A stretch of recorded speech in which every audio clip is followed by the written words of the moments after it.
We have a motion by Tracy. Do we have a second? I'll second. Second by Brian. Any discussion? If not, all those in favor say aye. Aye. Those opposed, motion is approved. We'll move on to correspondence. Tracy, do we have any correspondence? There were several pieces of correspondence. One letter from Ann Scharfenberg regarding the need for space at the high school, and thank you letters from Ann Sietz, Jane Dano, and Judy Evans. Okay, thank you.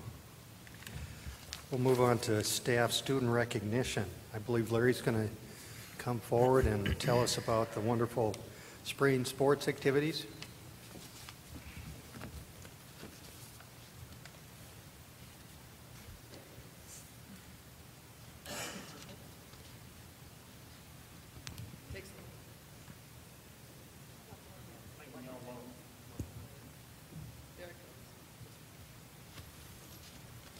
Thank you for the invitation again. If you look back at our total spring programs this past spring, it's probably in my 9 years here at Hudson the most successful we have had in the total realm of the entire program. When you look at softball and baseball, they both made it to the sectional semifinals, actually one inning away, both teams, from going on to the finals and then a possible trip to the state. We have a lot of athletes here tonight to demonstrate the track and the tennis programs going to state. Golf was one place away from going to state in the golf tournament. So it was really a successful, and the number of kids, we had a record number this spring in attempting to try out for the sports.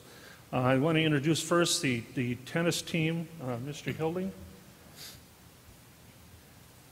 John is our boys tennis coach. He's been here 15 or 16 years now.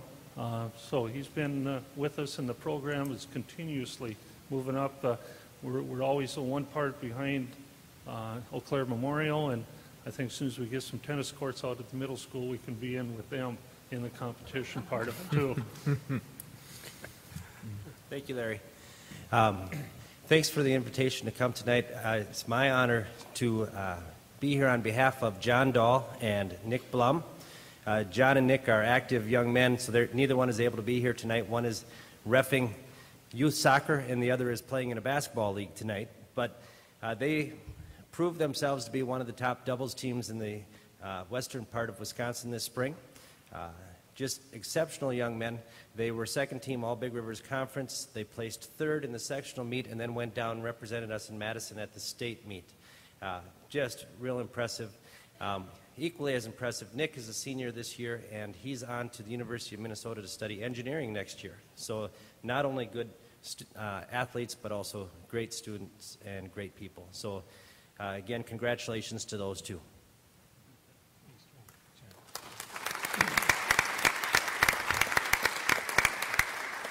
One other thing about Nick is that he participated or was a member of the soccer team. So he actually participated at state in both sports this year.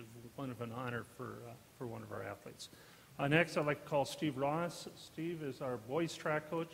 Steve has been here 11 years, and you've watched our boys track team. He'll continue to move up all the way and that. So, Steve. Thank you for inviting us tonight. I have several of the boys that made it to state this year. Is going to take a peek around here. Adam Zeiss, if you want to stand up right there. Adam made it to state this year in the 3,200 meter run. As far as that goes, right next to him is John Roberts. Stay standing, Adam. John made it in the 1600. And I believe that's Mike Heth. Thanks for waving, Mike. Mike was the leadoff leg in our qualifying 4x100 meter relay team. He's a sophomore. The other two gentlemen are juniors. Dan, stand up. Dan O'Brien made it in 100 to 200 in a 4x1 in sprints. There's James. James Bott. He was Boat. He was a second or our third leg in our 4x1. And let's see, I guess Nick would be the last one. Yep. Nick Duco. He was an alternate in our 4x1. One thing about Nick, he just had surgery today, hernia surgery. He was running almost over half the season with a hernia. And so he did quite the job. He was third in the conference in the 400, ran several different relays. Him, James, Dan, and who's number 4 were our most valuable athletes this year. We're missing Nathan Harwell. That was number 4. He's not here tonight. He's out fishing. I don't blame him. He's a senior. He's going out. He's out having some fun. And I think that's all of them. Is that all of them? Yep, all 8 of them.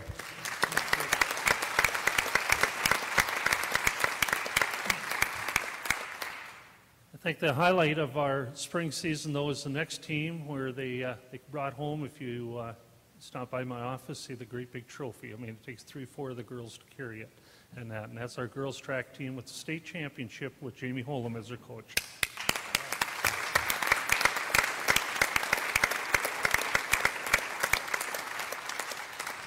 And again, thank you for inviting us here too, and we really very much appreciate the support that you give to all of the athletics here at Hudson High School. And here is a good contingent of the girls who made it down to the state meet this year. There are actually 15 of them that went down and competed at the state meet this year, and I'm going to run down the list of who we have here. We'll start off from the top and go down. Alex Johnson was a state champion in the pole vault this year. Yep. 2 of our other state champions, Katie Cumming won the 3,200 and Sharon Dahl won the 300 hurdles. One of them is at college orientation today, and the other one is preparing for the national meet, so they're not able to be with us tonight. Hillary Fireisen took second only to Alex in the pole vault, so we got first and second place in the pole vault. Give her a clap.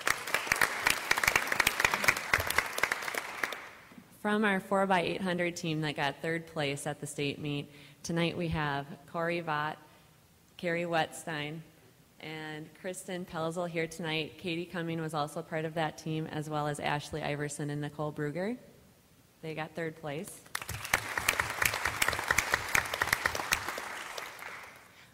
Haley Fletcher competed down at the state meet in the high jump.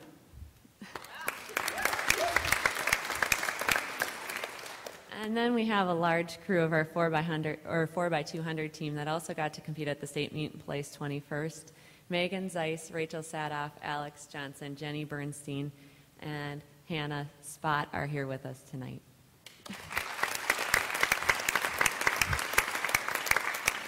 So this is a group of the girls that were down there, and we did have the privilege of winning the state meet, and it was a pretty eventful weekend. We would all like to very much thank Mr. Ofstedal for his support during the season, and we'd all also like to thank our coaching staff, which is sitting up there in the back. If all of you gentlemen could stand up. We have Coach Tom Klatt on the left, Jerry Yucatel, Don Krupa, our distance coach, who we could not have done this without, and Steve Ross, our sprint coach. So we again would like to thank you very much, and thank you for having us here tonight. Thank you very much. Thanks, Larry, and congratulations to all of our teams and their success. With that, we'll move on to, is it the UW Stout recognition? Right, right. Okay. And it's my pleasure to recognize Pam Morrison, who is one of our early childhood special educators in the Hudson District. She recently received a special recognition from UW Stout for her supervision of student teachers. her skill in giving constructive and appropriate feedback and exhibiting good modeling, her commitment to her profession and higher education teacher programs, and also for encouraging involvement in the family and the community. Only a few of these awards are given each year, and Pam was recognized on May 17th in Menominee. She's here this evening. Pam?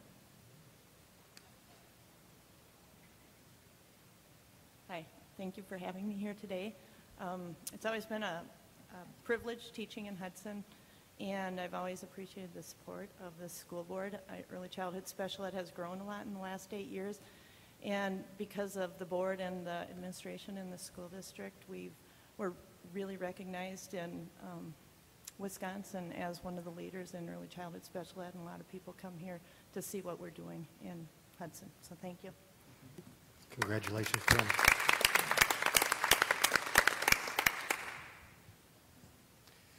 Sandy, the Global Destination Imagination. Yes, Destination Imagination. We actually had 6 Hudson teams that went on to state, 2 elementary, one from Willow River and one from EP Rock, 2 teams from the middle school and 2 from the high school that did make it to the state. From there, we had 1 team, the Willow River 4th grade team, that made it to globals, and they came in 16th out of 74 teams, so a great showing.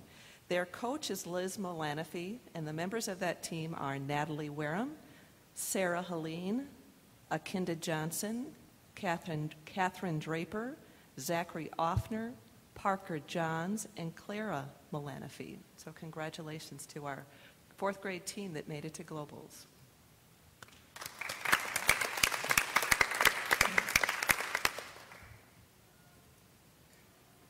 Thank you, Sandy. We'll move on to the next item on the agenda, which is the Board of Education Committee appointments. You'll see that in your packet. If you have any questions, I think I've talked to all the board members, and not a whole lot of changes from the previous year. So we'll go along with those committee appointments for the next term. If there's no questions or comments on that, we'll move on to the superintendent's report. Mary. After an extensive search process for a new principal for Holton Elementary and an assessment coordinator for the district, which involved staff members from Holton, parents, principals from the district, and district administrators, it's my pleasure to introduce you to Ann Mitchell, who is in the audience, and she is our overwhelming choice for this new position that includes both the principalship at Holton and the assessment coordinator.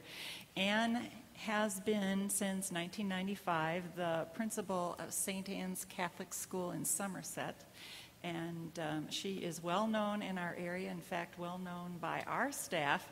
When we announced to the staff that we were selecting Ann, numerous people in the district, numerous administrators and staff members as well at Holton, started to hear from many people in the district who knew Ann and really echoed the comments I heard when I made reference checks on Ann.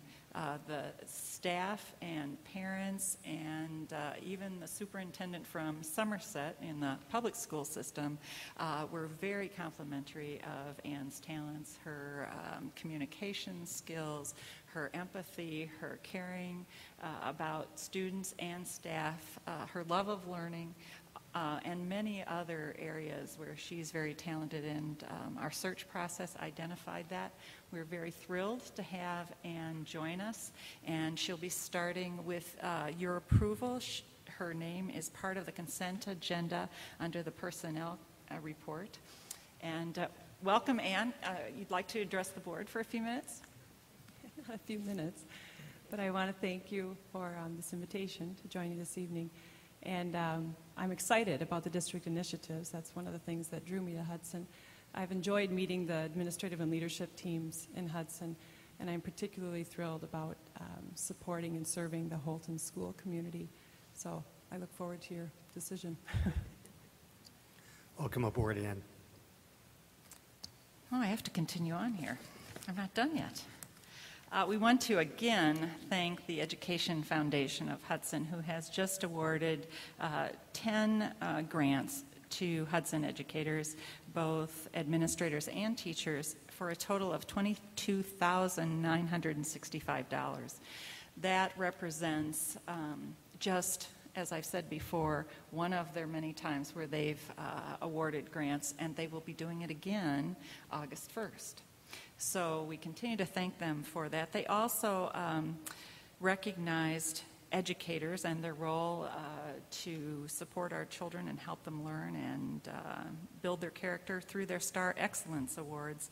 And middle school teacher and retiree Bill Gilbert was recognized, as well as high school teacher Jill Tamman, high school teacher Jerry Yucatel, who we've just seen a few minutes ago, and then former high school teacher Carver Folks. And then lastly, but certainly not lastly, we are very excited about the groundbreaking for Rivercrest Elementary School.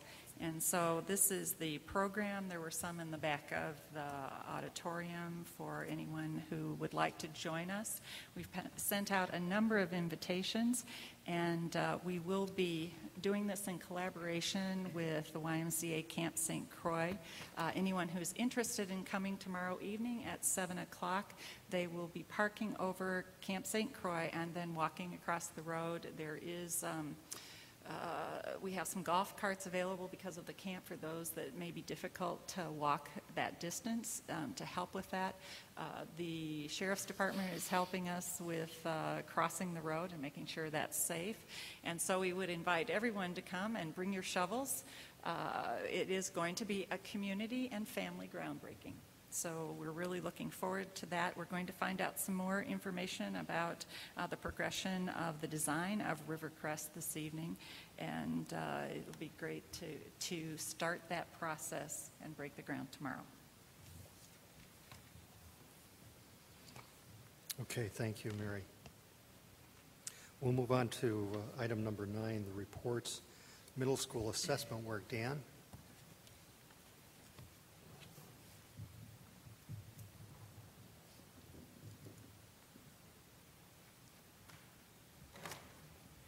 First of all, good evening, and thank you for this opportunity to present to you a little bit about what we've been doing.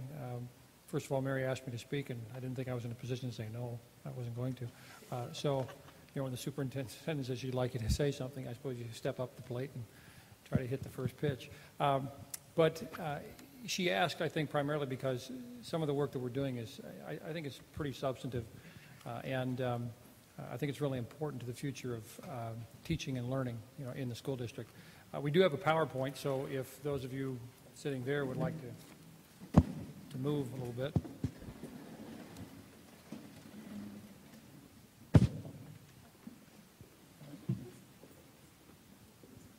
No, that's fine. First of all, let me just begin by trying to explain a little bit how we got where we are. Over the last few years, the district has been engaged in a number of initiatives. There are things that we believe are really important to student learning in the district. Mary has brought this continuous theme that, it's all about student learning, and indeed it is. And we've tried to look at what we do at the middle level, which certainly we would characterize as unique from many perspectives. The challenge of middle level learners is significant in and of itself.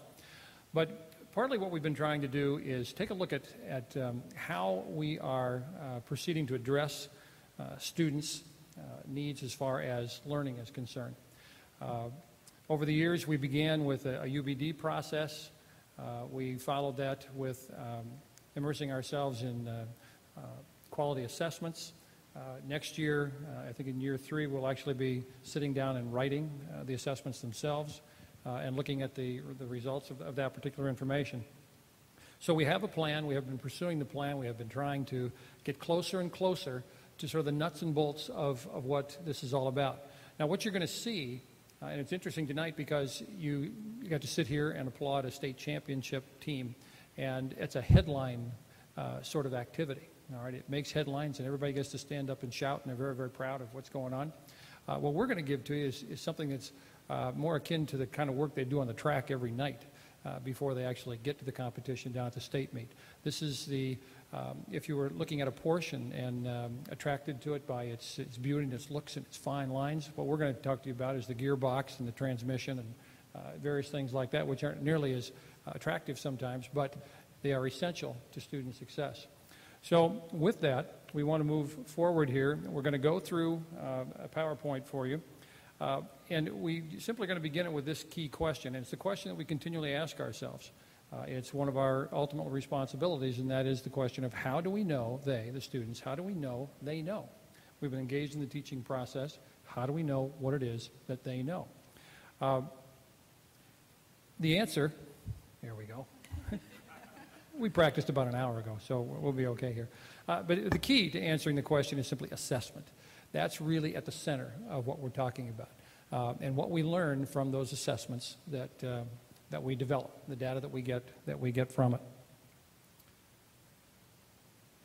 Now, all of this work from the beginning, the UBDs, the assessments, the work that we've been doing is connected to the SMART goal process, which is another process that we've been engaged in over the last, I think, year and a half. You've been, I think, in service a little bit with regard to SMART goals in terms of what the SMART actually stands for. And the thing that we're trying to get to through the SMART goal and through our knowledge of assessment is the little phrase at the top, that through the SMART goals we do business as unusual. This is not business as usual. This isn't the old way in which we've done things. Over the last 20, 25, 30 years, an awful lot of research has come to the forefront. We have been able to learn more and more about how students learn, how to effectively teach, how to effectively assess. And now we're working in the realm of business as unusual. We're making some changes. We're doing some things differently in our attempt to answer the question, how do we know that they know? It began with the backward design process, and just in a nutshell, this is what we're talking about. You know, Edgar Allan Poe, when he wrote about the formula for the short story, he suggested that you begin with the end in mind, which is exactly what we do in this process of assessment and in the process of the UBD, or the understanding by design, or the backward design model. We try to identify the desired results. We're looking at enduring understandings. We're looking at critical questions. Then we move to determine what is acceptable evidence, and that is the key. That's what we're really going to deal with tonight in terms of giving you an overview of the assessment piece. And what we gain from that then is how do we plan our learning experiences in the instruction? What do we do next? How do we actually proceed to accomplish the identified desired results that we have created in the beginning? So that's basically how we get into this, and we're going to move forward into the program. And these teachers that I have here tonight, I have Michelle Miller, Tom Bednarowski, Jody Cook, and Diane Schofield. These are 4 members of a larger team, a number of folks who participated in the training that we engaged in would be 2 years ago now, all right? Other members of that team, Jay Wallen, Carol Gilbert, Patty Steele, Cindy Landers, and Sandy participated in the training with us. And this year we sent a second group to be trained. That was Kari Halstead, Heather Fye, Donna Hakes, Sheila Warren, and Julie King-Haldreth. The reason we have expanded the size of the team is we believe it's really important that the individuals in various subject areas are represented. If you learn the information and now you're going to train or work with somebody else, it's always good if you've been a science teacher to be able to work with other science teachers. It's a little easier to relate that way. So those are the team members that we have had getting trained. It's been basically my responsibility to sort of lay out the roadmap in terms of how we're going to get where we want to go. And it's these teacher leaders who basically have stepped up and provided the impetus in our building for the staff development and the training in the area of assessment. So with that, Jody. Thank you. Good evening. Again, my name is Jody Cook. I teach 6th grade language arts over at the middle school. And in your packet, board members, you will see the 5 keys of assessment. And basically tonight we're going to go over those 5 keys and how we've integrated them into our own curriculum and make our middle school a little bit better. The 5 keys are clear purpose, clear targets, sound design, effective communication, and student involvement. We will each take a key and discuss it. And throughout all of the keys, you'll see how we involve students in each step of the process. I'm going to begin by talking about clear purpose. And clear purpose is deciding what do we want from this assessment? Why are we giving it? And not just assessment in the term of a test, but in any kind of assessment, which we'll talk about later on. So what is clear purpose? There are 2 types of assessments, and this was a key point for us to make with our staff trainings and for us to discover for ourselves. There are assessments for learning and assessments of learning. Assessments for learning take place during units, and they help show us where our students need to grow. What do we need to teach them? They provide information as feedback for students. It promotes growth, and then again, going back to our SMART goals, it helps us find those area of needs. What do we need to focus our instruction on? Then the assessment of learning is really the type of tests that we think about. They determine the student's learning at a particular time, and it provides the accountability. Those are the end of the unit tests, our high stakes tests. Those are the of learning. What do our students know at this particular time? Most of that feedback is for us, for people like school board members, for administrators. It's not an area of growth or a time for students to know what they can improve on. We're going to look at 2 examples from what I teach. Again, I teach language arts. So according to our district-based curriculum for speeches, our old unit looked a little like this. We had some informal assessments, those assessments for learning, and they came in the form of class discussions, peer activities, and they were only monitored by the teacher. And as outlined in the curriculum, it said that the teacher would give feedback when they felt it was necessary. So it was very spotty. There was one formal speech at the end, and that had an evaluation form, which the students had never seen before.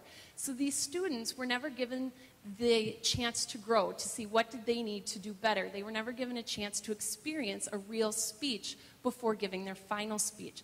It was almost like a surprise at the end of the unit. Surprise, you get to do a big speech in front of everybody now without any practice. And that's one of the things that we want to get away from. So after going through this training, I redid the unit. And it looks a little bit better, I think. We give many more speeches now to get the students up in front of people. So they're continually practicing actually giving speeches. I provide feedback as well as my students provide feedback for each other. They're all graded on a rubric, but it isn't anything that ever goes in my grade book. It's something that I hand right back to the students so they can see, oh, I didn't do so well on loudness today, or I didn't do so good on clarity, or wow, I was really expressionate. That's not the right word. I was full of expression today. So they can see what they did well and see those areas of need. What do I need to work on to get better? Also, having that other peer feedback with that, it's not always me the one telling them. They loved getting feedback from each other. They loved giving feedback to each other. And that would help them focus again on their own needs as well. For their formal assessments, they were given two final speeches. They were graded by me this time, but it was on the same rubric that they had been graded on informally. The 2 formal speeches did go in my grade book because I was assessing for their learning at that particular time. Some benefits from having these clear purposes was, first of all, the greater student involvement. Before, it was very passive, very teacher-oriented. The teacher gave out the grades, the teacher gave out the feedback. Not anymore. Now I'm just a part of a larger group that gives back feedback. Also, students are able to determine their own areas of need. Again, we're refocusing this on the students. They decide, oh, I needed to work on this today. It's not me telling them, you did a poor job, you need to work on this. They can look from their assessments and see where to grow. In my unit in particular, they became familiar with the rubric, so they knew what was coming at the end. There wasn't, as we find often with students, a surprise at the end. They knew exactly what they were being graded on. They had been graded on it before. So nothing was new, per se. A lot of times we hear students walk out of our rooms after tests going, oh, I didn't know that's what was going to be on it.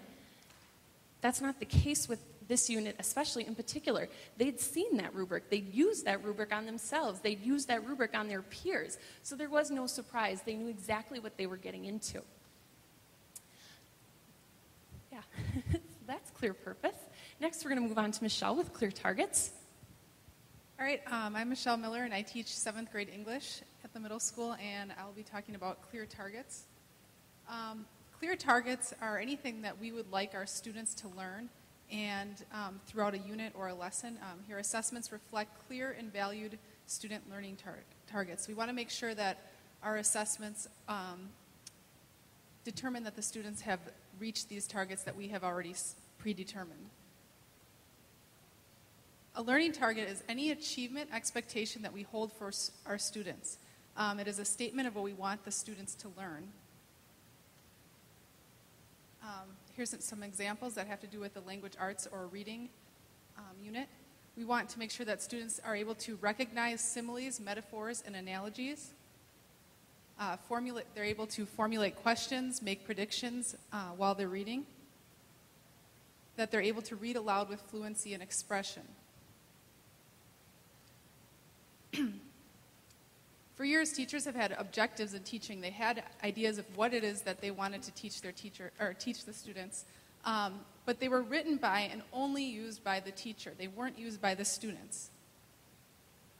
Some examples might be, students will be able to make predictions. Students will be able to summarize text. Oops. Okay, so those were used only by the teachers, and it helped us, but the students were kind of unaware of where we were going with our lessons, our units, what it was we were trying to teach them. Now, learning targets are being converted into student-friendly language, which is used by both the students and the teachers. It's a shared target. One example of something that we can use in the classroom is creating a checklist that is handed to the students prior to the lesson or the unit, typically the unit, so that they understand what it is they're going to be learning. Here we have, I can summarize text. And it doesn't just stop there. It is just a little more descriptive so that the students understand it. This means I can make a short statement of the main ideas and most important details from a passage I have read. Another one, I can make predictions. Coming into the unit, the student may not understand what it means to make predictions. That's why we have this follow-up which says, this means I can use information from what I read to guess at what will happen next in the story. As the students go through the unit, they can pull out this checklist and they're able to mark off what it is that they have learned, and they can go back and see, oh, I need to study this particular area a little bit more because I haven't reached that target yet. There's benefits to the students. Students are aware of their learning goals and understand what it is they're supposed to be learning. Whereas before, they were kind of just going along with what the teacher was doing and maybe were unaware of what it was they were supposed to be completely understanding. Students are aware of what they have mastered and what they have to go back and revisit. Again, just, yes, I've made this progress. They also get to feel a sense of accomplishment of what they've learned, but then also going back to what they haven't. And finally, students have the control to be in charge of their own learning. They feel a part of it now, and whereas before it was more teacher-based, teacher-centered. And actually, I don't know if Jody had a chance to mention this, but one of the keys is student involvement. And each of us are touching a little bit on that because they're incorporated with all of the keys. So it's really important that that's kind of the main focus, is that there's a lot of student involvement now. All right?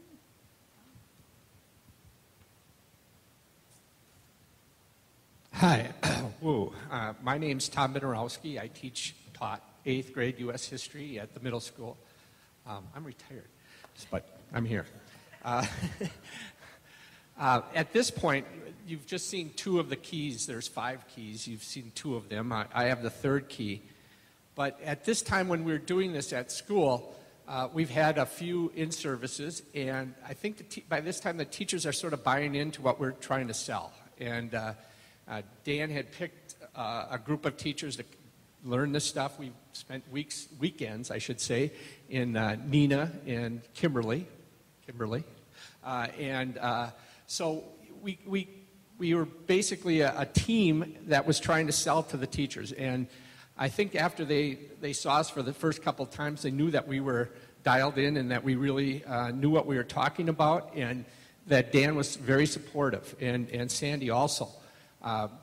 They knew what we were talking about, so the teachers saw that. They saw that these teachers know, and the principal knows, the curriculum developer knows, and I think they started to buy into what we were doing at this particular time. My section here is the third key, sound design.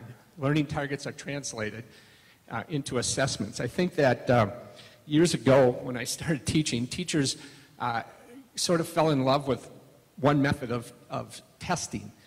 Usually the true and false, multiple choice, something easy for them to correct. They didn't get in. I know that in high school I had never had an essay test all the way through high school. It was kind of a shock when I went to college.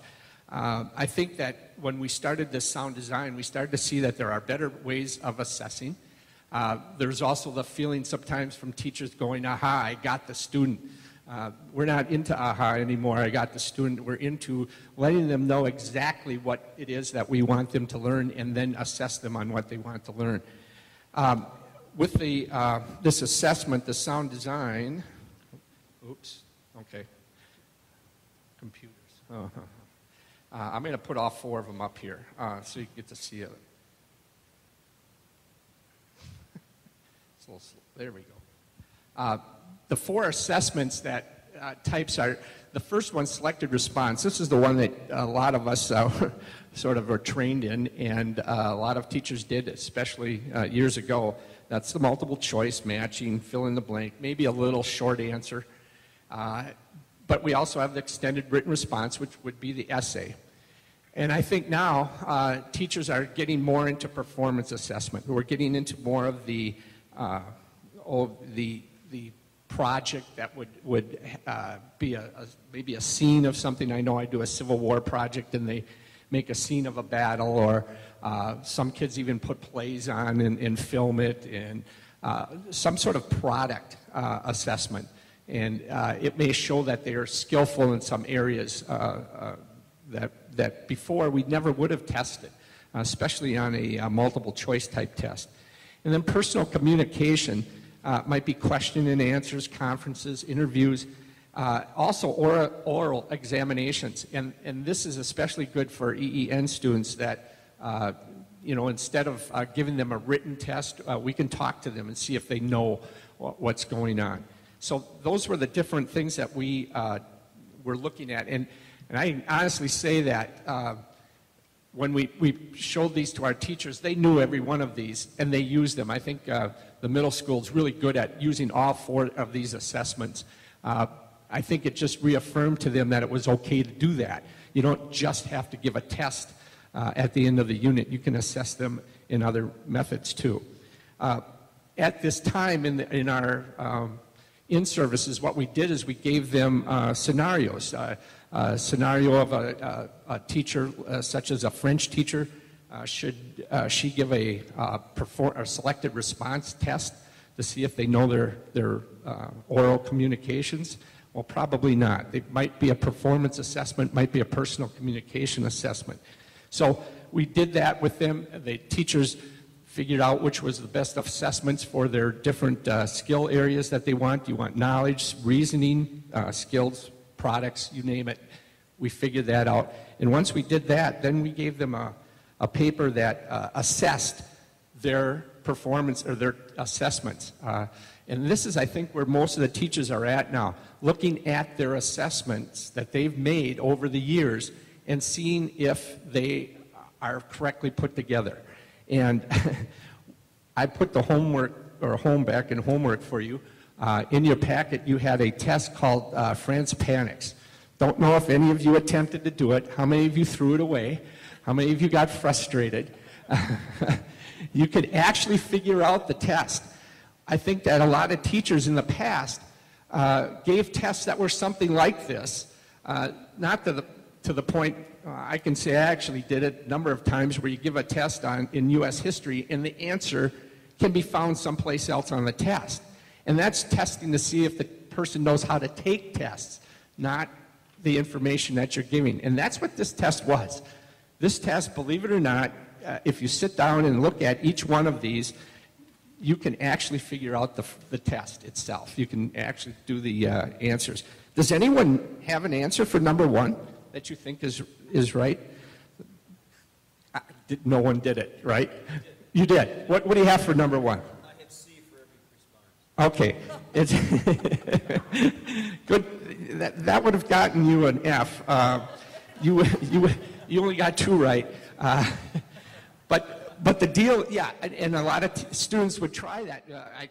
I can't do it. In fact, we had teachers at the conference who did the same thing. If you look at the first question, the purpose of the clause is to firm pelling is to remove, while the answer is A, because the word clause is repeated, and students know that. If it's in the question, it might be in the answer too. And I can go on here. Trustling is true when B, because that's the longest answer. So you might guess that one. It goes on. Number 3 you would have gotten right. C, usually is more often correct than all, always, and no. So you would have gotten that one right. Number 4 was D. Stems implies the answer will begin with a vowel, and, instead of A. Students might know that, might not. Do you want me to go on, or should I stop? I can stop. But anyway, that's what we did with the students, the teachers actually, and they started to see that they needed to go over their assessments a little more to see if they're evaluating them correctly. All right. I have the 4th key. I'm Diane Schofield. I teach 8th grade earth science. So at this point in time, our staff was starting to see, okay, we've got this clear purpose. We can write I can statements for our students, so I have clear targets for them. Now we're looking at our assessments. There's a sound design. We're making these tools that are great. Now we have all of this. And unfortunately, I'm a data person, science person, so I've got all this data, but if I can't communicate it and I don't have any information communicated to me through the data, then there's no use to it. So we really looked at effective communication. How do assessment results, how are we going to use them, and how can we communicate them effectively to our students, our parents, our communities, ourselves? What can we do with the information that we have at hand?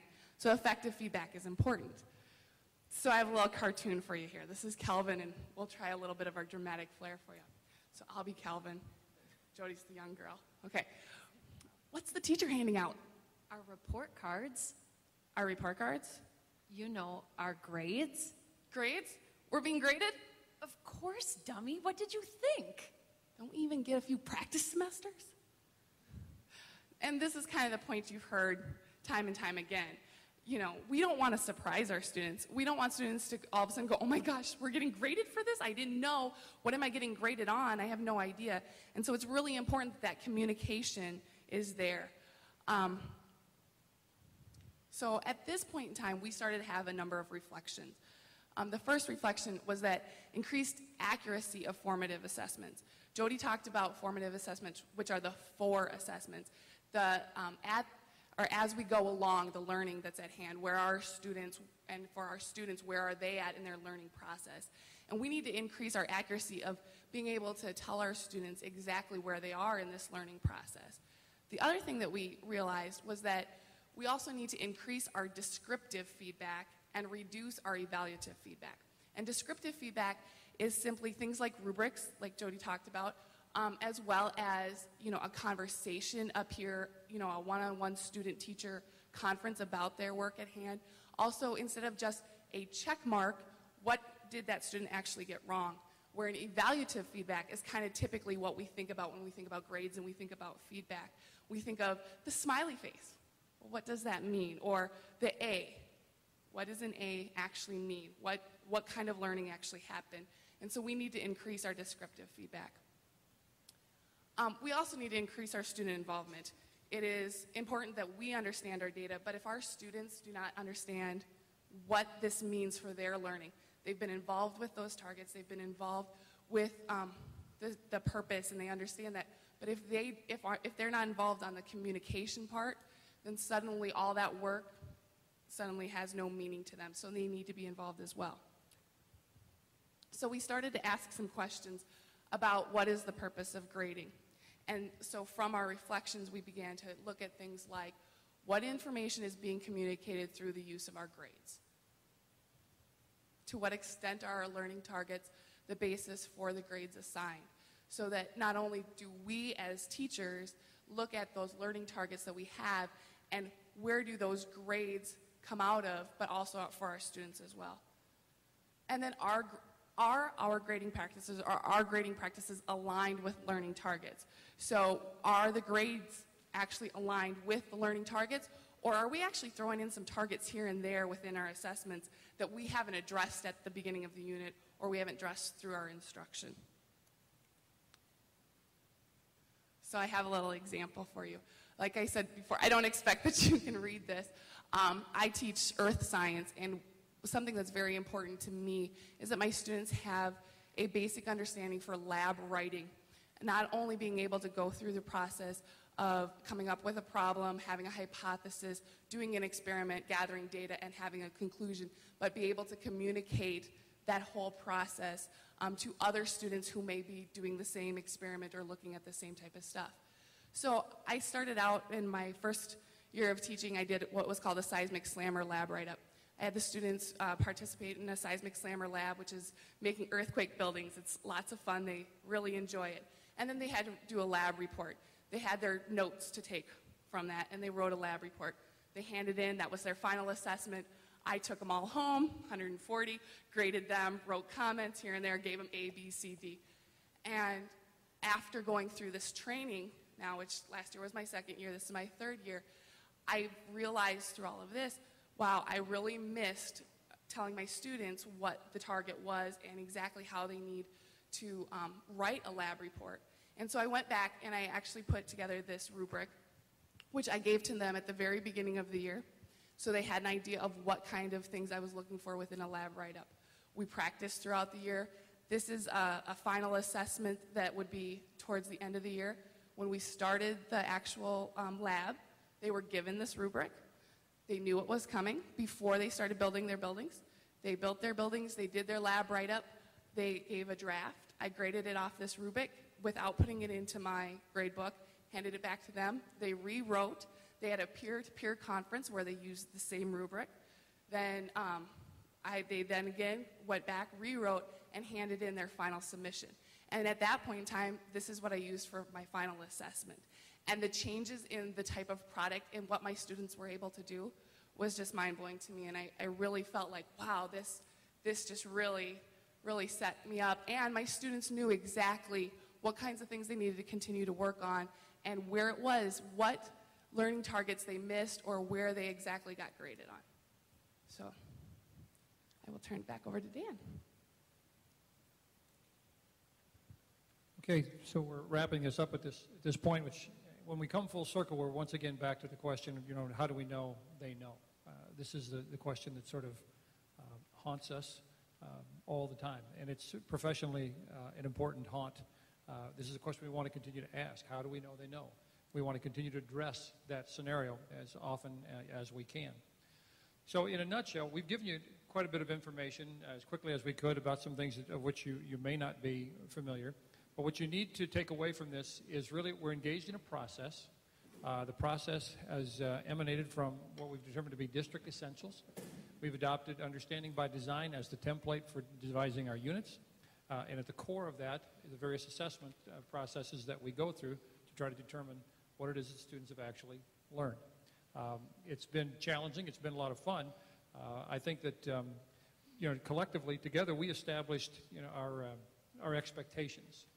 We set the bar fairly high for ourselves in terms of what we wanted to do. This is tantamount to changing a culture. This is not something you just lay out there and everybody subscribes to it and off we go. This is kind of changing a culture. Simple example, when you ask a student to do something, most of the time they think and want you to record it in the book.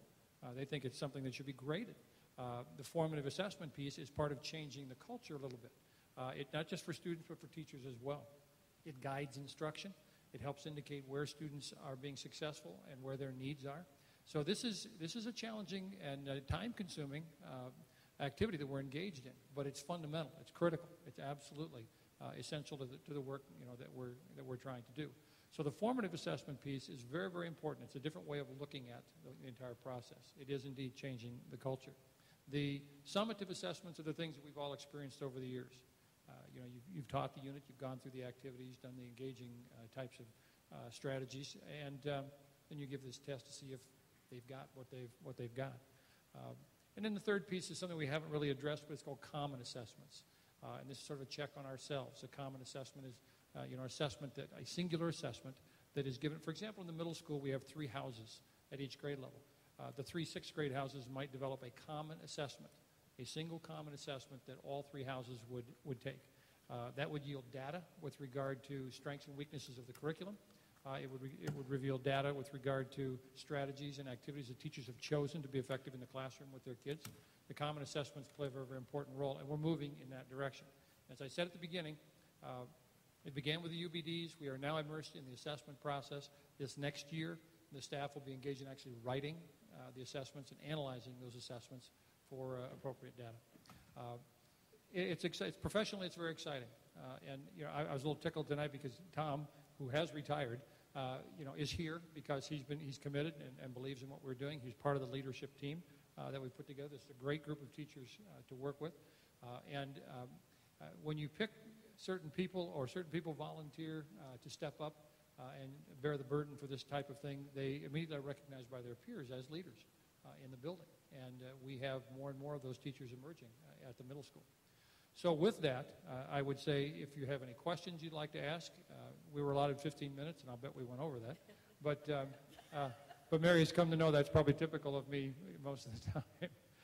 But if you have any questions, we'd be very happy to, these teachers would answer those for you. I'd just like to make a comment. The middle school certainly has taken a leadership role in the district, moving us forward to assessment for learning. And assessment for learning has the wonderful potential of raising our expectations for learning, and then also giving students the feedback and teachers the feedback to continue to improve learning at a higher level. And that's what you've done an excellent job describing for us and giving us examples of just how that works. So I really appreciate that. But Dan, with his teacher leaders, have really been helping to change the practices of teachers at the middle school. It's a process. It takes time. It doesn't happen overnight, but they're certainly on the road, and we certainly thank their leadership to start moving us this direction. Thank you, Mary. Thank you, Dan, and your team. Sounds like great work. Any questions for Dan and his report? Mr. President, Cindy. Just a comment. I just wanted to tell you I really appreciated the concrete examples of how embracing this model has changed what's happening in the classroom. And I would just encourage you to just share those examples as widely as you can, because they have tremendous impact on helping people, me and others, I'm sure, understand exactly how revolutionary what you're doing is, and how it really does affect our students at a very basic level in a very important way. So I'm loving it. Thanks for your hard work and for your progress. Anyone else? Brian? I want to get involved with this seismic slammer lab.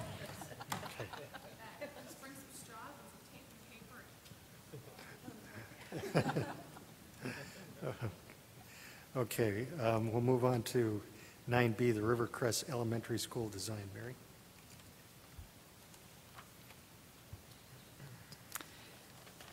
We have representatives from our architectural firm, Hoffman, here to share the progress of Rivercrest. And you each have a binder at your places with information. And Tom Cox from Hoffman is going to lead us through that information along with Jody Andrews, it looks like, and the rest of the team. Catherine Kirkshank is over there, Sam Stotz, who is the CM, and Mark Belke. And did I miss anybody? So Tom, take it well, away. Welcome. Thank you very much for giving us some time tonight at your board meeting. What we're going to do is talk a little bit about the design development submittal, which we're going to submit to you for your review tonight for approval at a later date in the very near future. Jody's going to walk you through the binder kind of briefly and let you know what's in here, the kind of information that's in here, what you should look for during your review process, and then give you an opportunity to ask any questions about this tonight. Okay? Thank you. Actually, Tom wanted me to walk through every page and read every word in this document, so I said they'll never stand for that, so we're just going to go through and give you a highlight tonight. Actually, Jody, what I said is this is going to be a seismic slammer high school. What's seismic? Just kidding. The document you have in front of you, again, as Tom mentioned, we're at another milestone in our design process. This is some information that you might have seen before, but a lot of information you haven't seen before, just to give you an idea of the scope of the project, some more details in the project that you might not have been aware of before. But just, it's a checkpoint for you to see the progress of the school and see how we're doing on it. So with that said, I'm just going to briefly go through how you can look at this document, and you can take the time on your own to go through it and read each piece of it if you'd like. The other thing is that we won't be approving this tonight. It'll be at a future board meeting, so we're going to give you some time to go over this document in detail. The first tab, Design Development Introduction, is just a short introduction. Tab 2, the project scope. This is really the meat of the document, I would say. It starts out with what's called the building scope document. That's the spreadsheets that look like this, if you're looking at it. What that does is it goes through the building actually first space by space, every space in the building in a general category like general classrooms, art classroom, music, so on down the line. And it tells the characteristics of each of those rooms. So if you go through here, you can tell basically what types of floors that we're talking about, things for the ceiling, walls, any sort of equipment. And what this specifically does is it tells you one of four things. It tells you if it's going to be in the base bid, which is items that we would be bidding out as part of the next bid package, or some of them actually would have been bid already in the first bid package. The next one would be alternate bid, and we'll go over that a little bit more in detail as we get to another tab. The third one would be not required. In other words, it's not on this project for whatever reason, like it's a one-story building, so we don't have an elevator. You'll come across that one as you go through it. And the last one would be owner furnished. Those are all things that, as we go through and manage the budget for this project, we're managing a separate budget that the school district has control of on their own. You can think of it as an FF&E budget. You can think of it as whatever you want. But these things that are labeled as owner furnished, those are things that you'll be purchasing on your own. A lot of it is furnishings, even small stuff like pencil sharpeners or flags for the classrooms, those kind of things. We want to go through and we want to spell out very clearly what we have in our part of the project and what you are expected to take care of in your part of the project. So you'll see that pretty good in detail as you go through here. As you move across then, what I did is I sat down with Jim and we kind of went through this whole document page by page, line by line, and we talked about any sort of preferences that the school district has as far as vendors or suppliers or certain like door hardware that you want to have in this school, and identified those in the next columns. Any manufacturers or preferred products, and then the last column would be just any notes that we have. That's where we call out like the floors are going to be VCT or the floors are going to be CNA or Collins and Aikman carpet, those kind of things. So it goes on for 25 pages like that, so we're not going to go through everything, but like I said, it should cover pretty much everything in the building.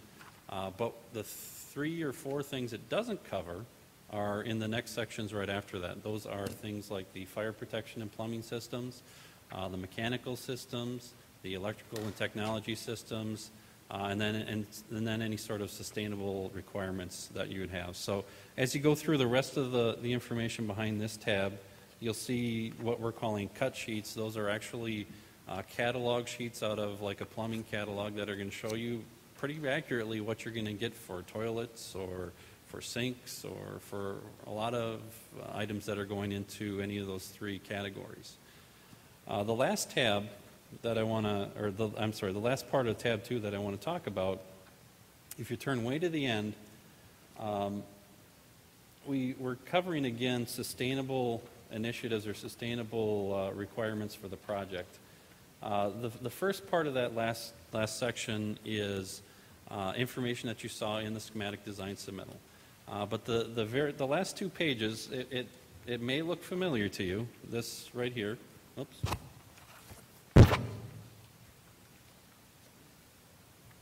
That may look familiar as the lead checklist, but there's a little bit of an update here. If you look at the very top of that, you'll see it says Lead for Schools 2007.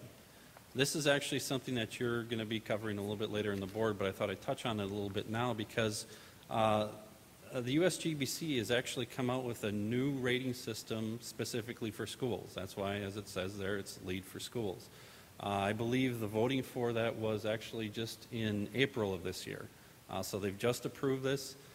This is a completely new category. The old system had a total of 69 possible points. If you see at the last line here, this actually has a possible of 79 points.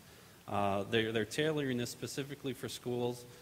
They start to talk a lot more about aspects that are going to be important to schools, like enhanced acoustic performance or schools as a teaching tool, all things that we want to incorporate in this process, but they're doing it in a much more detailed manner now, like I said, tailor-made for schools. So what we've done is we've taken the lead checklist that we showed you in past meetings and translated that into this. Again, there's some more points that obviously we feel we can get. Same way it worked last night. There's some that are on the bubble right now, and there's some that we feel that we can't get. So you see there the preliminary total that we're running right now is 41 that we feel very confident we can get, 17 that are on the borderline, and 20 that we don't feel we can get. So right now you're looking at definitely, if you went ahead with the certification, somewhere in the lead silver range. That's definitely attainable, very possibly gold. Okay?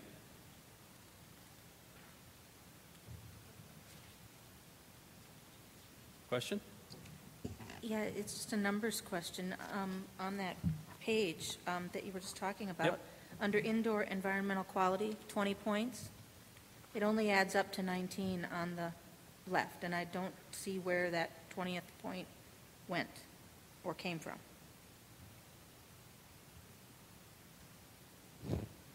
(11 plus 7 plus 1 is 19.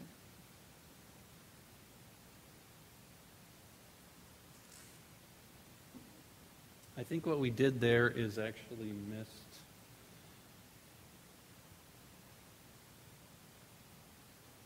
When I add the columns, I get what you got when you added the columns. So I'm, What it is enhanced acoustical performance there. You have a possibility of 2 points. What we should have done there is said that 1 is a borderline and 1 is a no. So that's where there's actually the missing one right there. thank you. Thank you for catching that.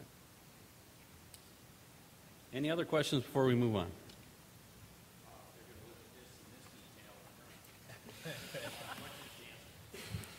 The next one, thank you, Tom. The next one is the schedule. This is the same schedule that you saw at schematic design. What we're essentially saying is we're still on schedule. As you know, you're going to be approving bids tonight. That was right on target for where we wanted to be. Our design right now is tracking to be bid in August, just as we'd anticipated.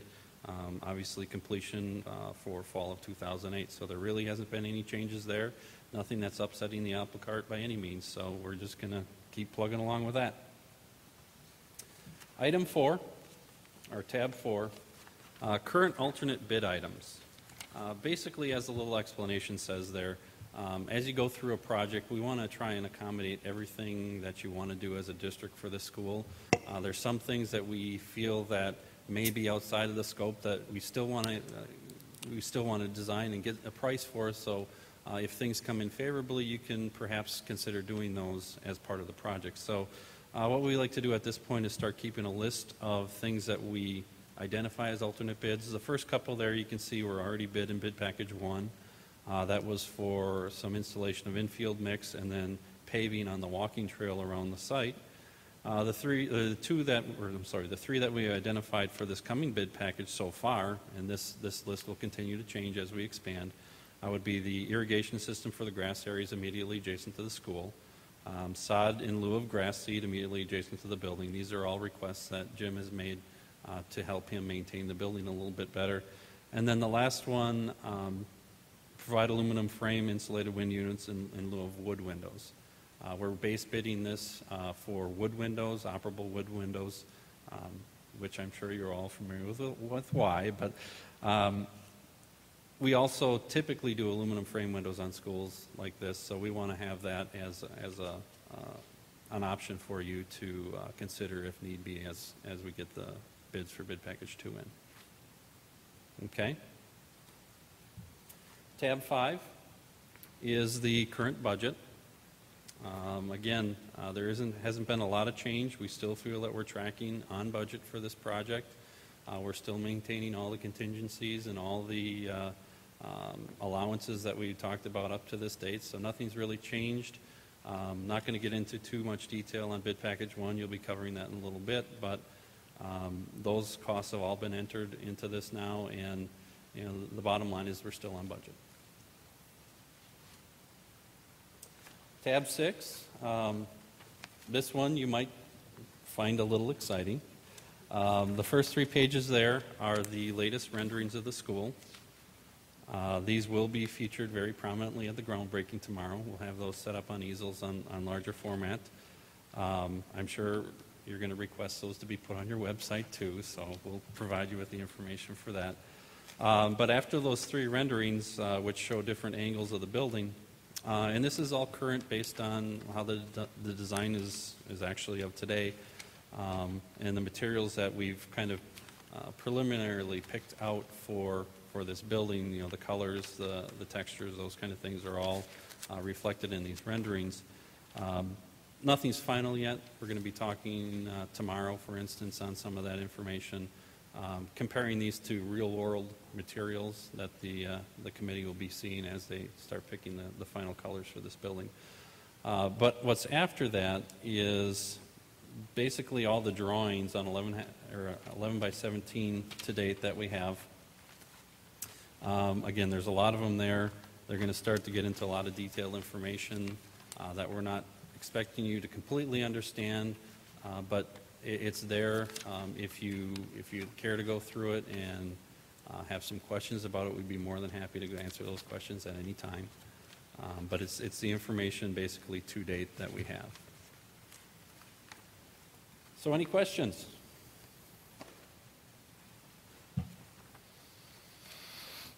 Any questions for Hoffman? I just have one comment. You said we need it on our website, but I know Meg at the Star Observer, they need it too. So Yes, I forgot that one. We can gotta certainly remember. provide that.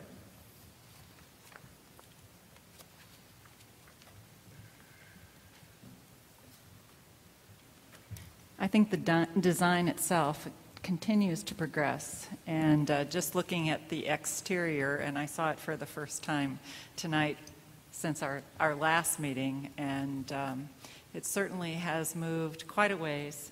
I think it's a very attractive, functional building, but extremely attractive and really reflecting the principles that we talked about and the goals that we have had for this project.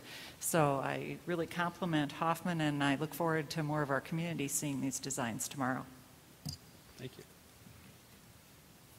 Thank you, Jody. Any other questions, comments from board members regarding?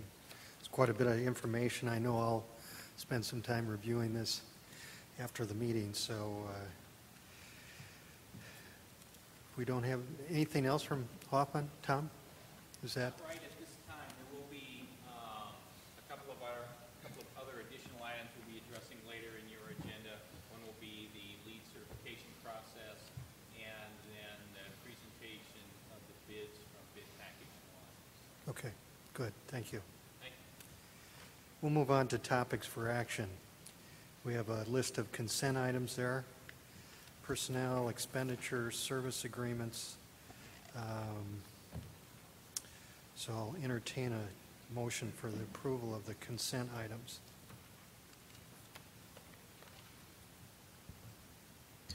Mr. President, I would move for approval of the consent items and expenditures in the amount of $2,142,867.45. We have a motion by Mark. Do we have a second? I'll second. Second by Tracy. Any discussion? If not, all those in favor say aye. Aye. Aye. Those opposed, motion is approved. Well, we're back to the discussion about leadership in energy and environmental design certification for the Rivercrest Elementary School. Mary, are you going to cover that? I'm just going to start us off and try to get you to the right pages because that's a little challenging. You have so much in these binders this evening. But the lead certification, I believe, starts on page 43. And, well, I'm missing something. There is it starts on another page, sorry. It starts on 41, and there is a memo from Dick Minnick. You're not in here. No, I'm in our board packet. Mine looks a little different, so that's why you're looking at 3-ring binders, and Hoffman handed out 3-ring binders, but my agenda's in a 3-ring binder, so it may be confusing as you look at me. On 41, Dick Minnick has addressed lead certification and has recommended that to the board as the chair of the Facilities and Grounds Committee. This is a discussion item we had, and I know Tracy's going to talk a little bit more about that. And then there is information as well that's been provided by Hoffman to explain the lead certification process, and I think Tom's going to expand on that. I will. Mary, did you include in your board packet some of the information on lead? Okay, all right. I don't know if anyone had a chance to review that information or not. I'm not going to go over all of it in detail, but there are a couple of pieces that I would like to highlight out of the information that Mary included in your board packet tonight. One is just sort of what is lead, and we've talked about this more than once in the presentations that we have made as the design has evolved. And we've talked about it as originally as the sort of the design standard, the performance standard criteria that this building will be designed to regardless of whether you decide to go after formal certification or not. And we talked about it in terms of energy performance, the mechanical systems, reducing water usage, how we address site issues and stormwater management, a whole host of issues that the LEED performance criteria addresses that is on the LEED checklist that Jody pointed out earlier in your binder. So then the question kind of remains, should you consider going after LEED certification, formal certification, and if you should, why, and what would be maybe some of the impacts to the project in terms of maybe enhanced performance and certainly costs that may be associated with that. And I want to speak to the two things, both sort of enhanced performance and some of the associated costs, because really it's sort of a value proposition that you need to understand and make a decision on. When you think about LEED certification and you think about it in terms of an independent third-party, both a rating system that is used to confirm that some of the ideas or all of the ideas and the concepts that we're applying to the building design are actually implemented. And there's a very lengthy submittal process that is associated with LEED certification that documents all of the criteria and all of the performance criteria has been met that you, as a school district, has to sign off on to assure the USGBC that we have actually met these performance criteria. It also, what we found with LEED certification, and by going through formal certification, and we're just experiencing this right now with the Northland Pines School project that we referenced more than once. The formal certification process tends to move you to a new paradigm in terms of mindset and how you use the building.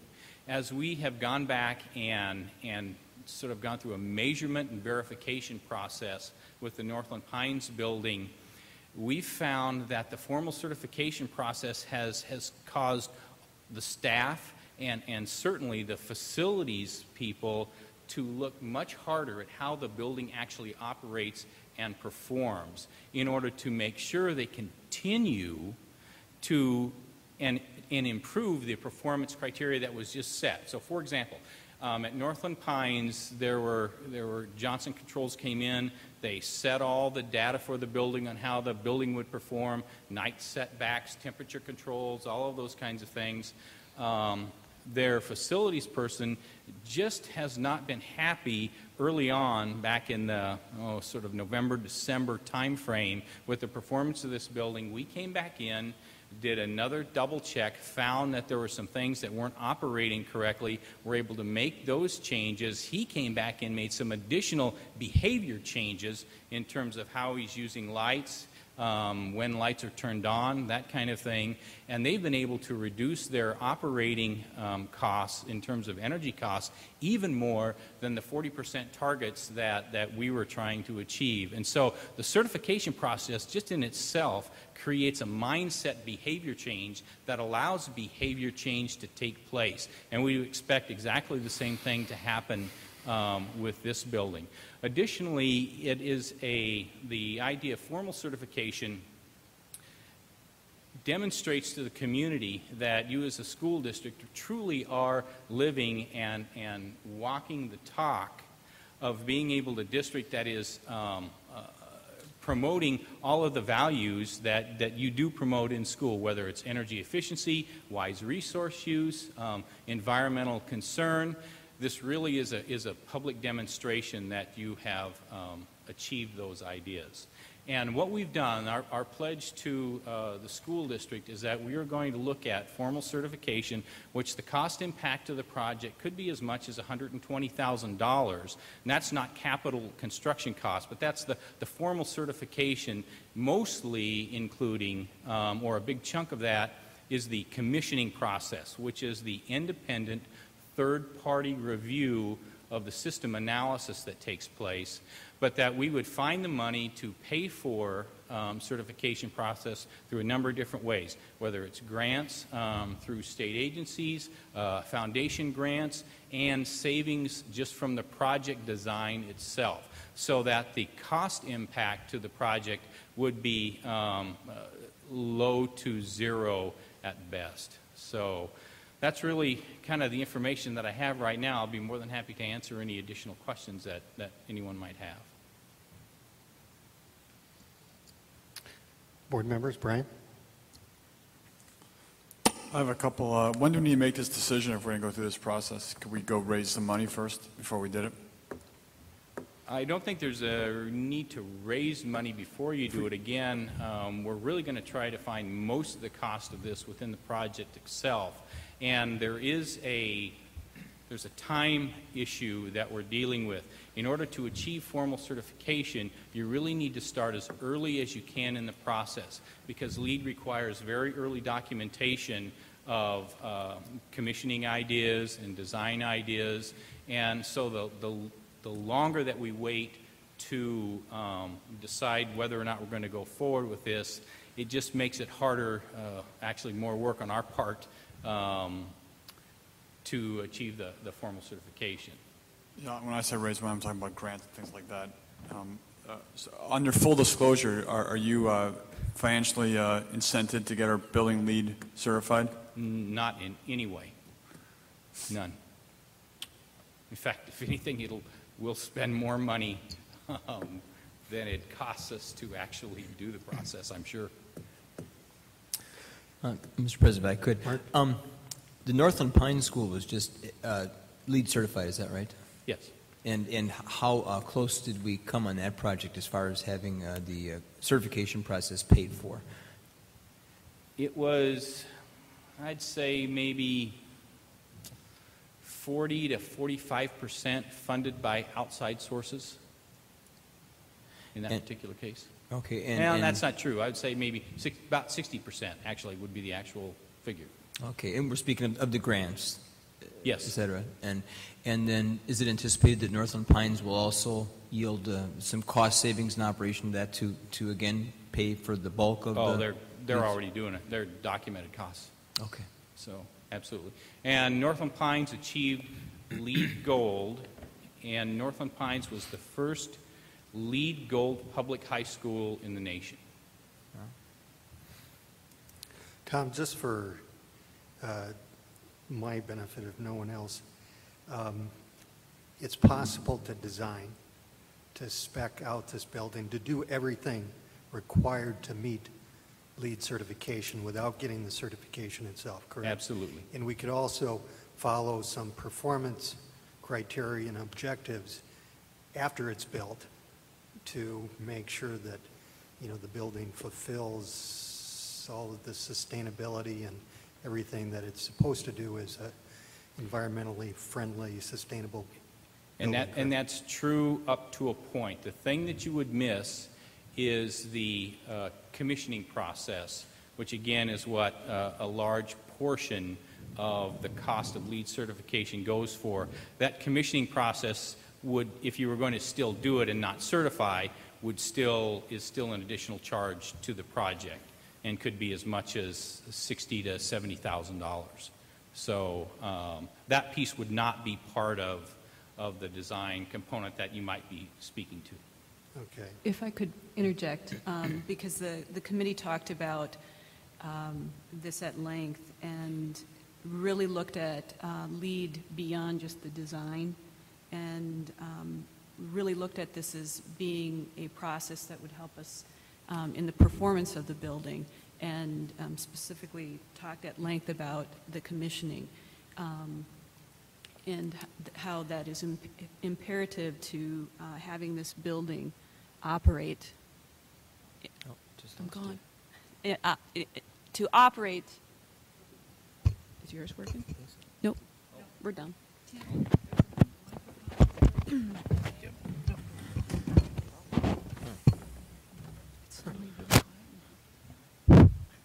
weird. Oh, that's right. I'll-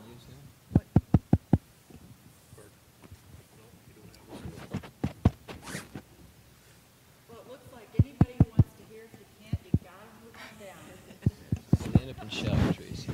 Tom, sorry, Tracy, maybe what we need to understand a little bit better is the commissioning process, and is that a process that can only be done if you're going through the LEED certification, or is there a process that could be done similar to that in lieu of the commissioning process, or? Well, commissioning is a part of certification. Okay. So if you're going to become certified, you would have to do commissioning as a prerequisite, as one of the prerequisite points. You couldn't, if you decided not to do commissioning, you simply couldn't get certified. Enhanced commissioning allows you to achieve an additional point and is above and beyond sort of the basic commissioning process. So commissioning is a two-layered process. In fact, if you look at the LEED checklist, in fact, the question that was asked of Jody earlier about the point, you could see you could achieve 1 or 2, sometimes you can achieve 3 points, and that depends upon the level of performance in that particular category that you're going after. Commissioning is like that. You can achieve 1 or 2 levels of commissioning, so 1 or 2 points. You can't be certified without commissioning. You could commission the building without certifying if you decided to. Can you commission after the building's built and do it then? You can, absolutely.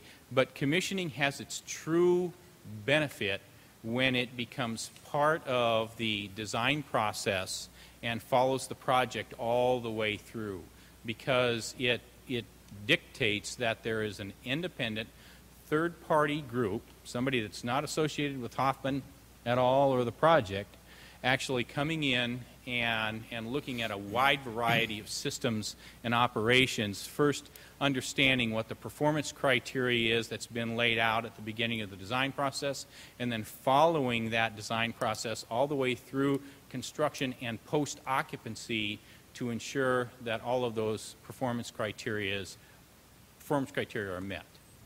So, but you actually can come back and commission a building after the fact. It's not quite as effective, I would say. And I think you said, Tom, those costs would be half to two-thirds of the total cost, just the commissioning. Somewhere around there, yep. In the Northland Pines project, they were probably at least two-thirds of the cost, maybe more. Tracy, maybe you could talk about how the committee talked about funding this. The committee was very confident that we would be able to bring in community support through partnerships with people or businesses that are part of the actual building. So companies that may be doing some of our excavating, or just, people who are partnering already in the, the building of this building, because they all benefit by having this certified as well. So anybody who is providing materials for the building, we would approach those companies as well to see if they would be interested in helping support or contribute to this amount.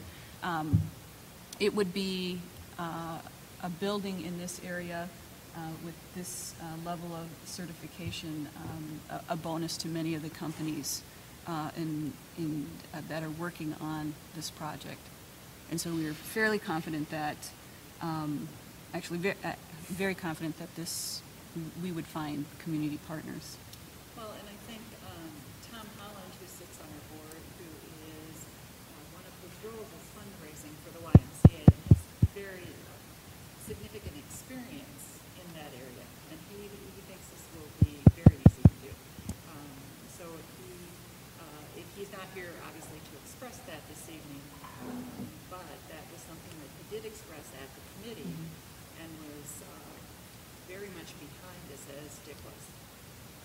And I've heard him express that a number of times, so that this is something that would be, and I've heard from some community leaders who have already said that they really want this and they want to support it. That's important too. So I think that, in my opinion, funding is going to be an issue. Yeah, that's what I struggle with is, go back to your point, Dan, is we can build I'm certainly supporting building a green building on their LEED certification process, even if it was never certified, to do everything that we're supposed to be doing and have Hoffman guide us in that. I would hope that you would be as diligent as any third party to help us make sure that we're gaining what we said we're going to gain in building this building without having any third parties involved. That being said, if we could get the participants in this building to partner with us to help fund this certification, I think that would be a good thing. But I would like to see the money before we go ahead to make sure it's there. Because I think that that would be the best position from my standpoint. Well, certainly we assume, we're almost assured that there will be some grants that are available through Focus on Energy. So that will pay a portion of this, and that will reduce the additional cost that we have to fund. So let's go find the rest of it. Well, we don't have really the time. It's either we decide now or we need to move forward.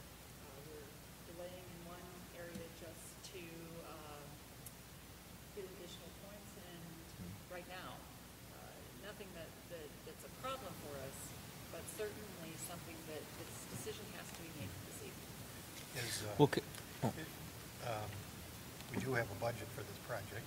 Absolutely. Is this in the budget? The cost of certification sits outside of the budget right now, again, because we feel confident that we can have the money paid for, again, in a variety of ways. Grants, outside partnering funding sources, and just by finding maybe changing the design just slightly over here, and picking up $10,000 here or $5,000 here, and finding the money that way in ways that we would never see in the project. So, look, if I could just ask Tracy, I mean, have you guys on the facilities committee sort of preliminary, ID'd some of these organizations where we could probably, we started get some doing some discussion. Okay. I'd like to just reiterate the importance of looking at this beyond just design. Obviously, Hoffman will provide us with a building that is certifiable.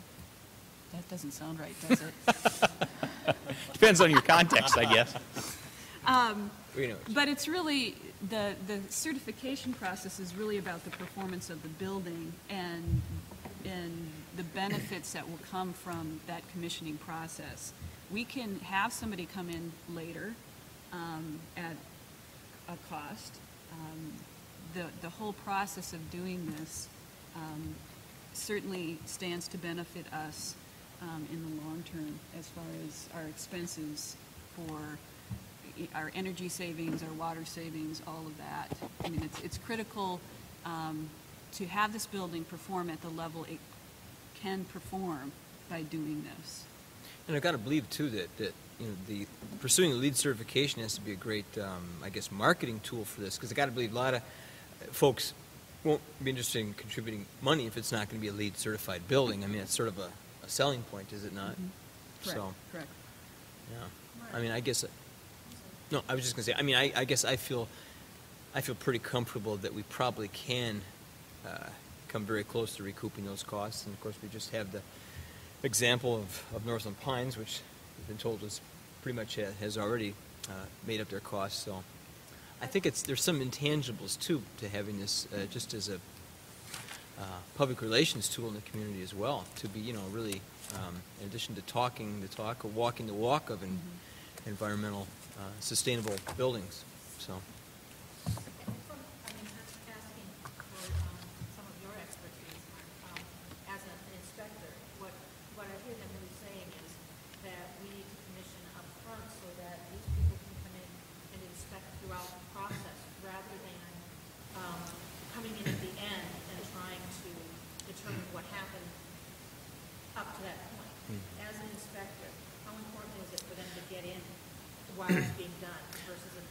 Well, it's considerably outside my level of expertise. I'm an environmental inspector, not a building inspector. But I mean, I guess just my layman's opinion that be obviously, incorporating this throughout the design is imperative. I mean, some things can't be gone back and fixed, or if they are gone back and fixed, they're fixed at much greater cost. So that's and you can't see them after the sheet well, goes up, and you can't see them after the floor is put in.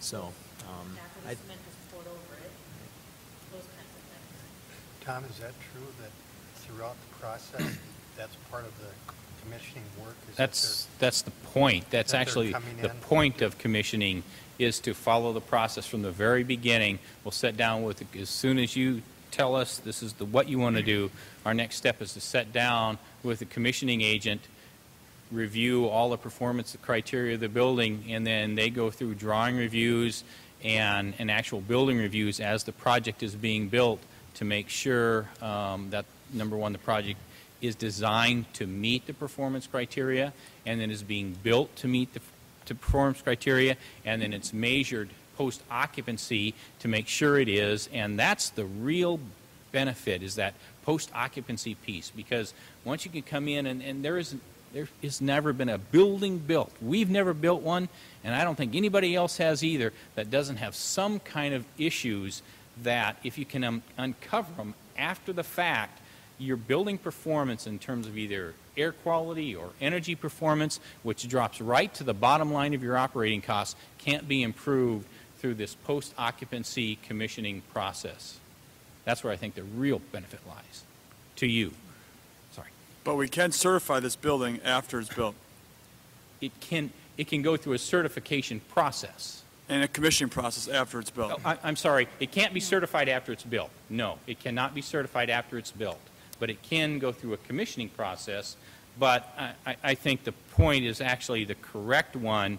When once it's done, it is much harder. If you find something, well, boy, you know, early in the design, if we could have just known this, we could have maybe tweaked the design right here in order to make sure that this didn't happen. That's the benefit of the ongoing commissioning process. But I'm sorry, I was just going to say, but no, you cannot certify the building after it's built. That can't be done. Okay, well, I'm confused because I thought you just told me that we can commission certified after it's later in the process. You can commission, you can go through the commissioning process, which is the review of the systems, but the certification process has to be started now. USTBC would not allow the building to be certified under LEED for Schools. The only way you could certify the building would be to go through a certification process called LEED EB, or LEED for Existing Buildings, and that's once the building is completely done, you would go through and certify it in a process called LEED EB, which is probably twice as expensive as doing the LEED for School process now. The LEED EB process is expensive. 2 points. Jim Staceville, our supervisor of buildings and grounds, was at the Facilities and Grounds Committee meeting, and he was all for certifying the building. Commissioning? Which one? Well, commissioning is part of certification. Certification is the process. Commissioning, because of when he looks back at the other buildings we built and the repairs that have occurred over time, he feels that the operating costs and those repairs could have been avoided if we did this part of the process. But that cost is so significant in the whole certification process that the committee said it's worth going for the extra dollars and all of the dollars to do both at this time. And the second point that I have is I think this confirms for the community that when you have an outside source, it's really saying, yes, this building is all the things we are promising the community it is, as opposed to just us saying it. And it is that outside source, the kind of audit that we've talked about at various times in other systems, to be able to show that confidence that the community has in our schools, that when they're talking about this level of reduced cost in operation, that we can really stand behind it and show that an outside source has told us that it works in that way. Tom, of the buildings that you've done of this nature, have they all been LEED certified? No. The school projects, Northland Pines is the first project to be certified. We've applied these ideas at various levels, certainly not the full boat, to other schools. Chilton's new high school, for example, someone Kimberly's new addition, but Northland Pines was the first school. But we have certified either myself or Hoffman or Mark Hansen, who the committee met, who is the sustainable design director for Hoffman, probably a total of 20-some buildings between us all have gone through formal certification process. So it's nothing new to us. We understand the process and how to apply it. So you've done just as many without the certification as with? Oh, certainly, yes. Okay. And do you have any data that suggests the ones that have gone through the process are much more efficient, or? I don't think the ones that have gone through the process are any more efficient per se, but the ones that have gone through the process, and then we've been able, because of the commissioning, the extra commissioning dollars that are part of it, we're able to find issues with the building. And sometimes it's not even performance issues with the building. It's use patterns that we're able to uncover. One real quick story: we did a new office building for McHenry County, Illinois, a government office building, about a 3 or 4 story office building. And we didn't certify the building, but they came back and said, you know what, this thing is just not working right. You guys said it was going to do this and it's going to save this much energy, and it's just not. And so we went back through all the mechanical systems again, and we just couldn't find anything. And so then we sat down with the staff and started to uncover how they're using the building. What we found is that the cleaning staff was coming in after everyone had gone home, turning on every light in the building and leaving all the lights on for about 5 to 6 hours at night when the building was totally unoccupied.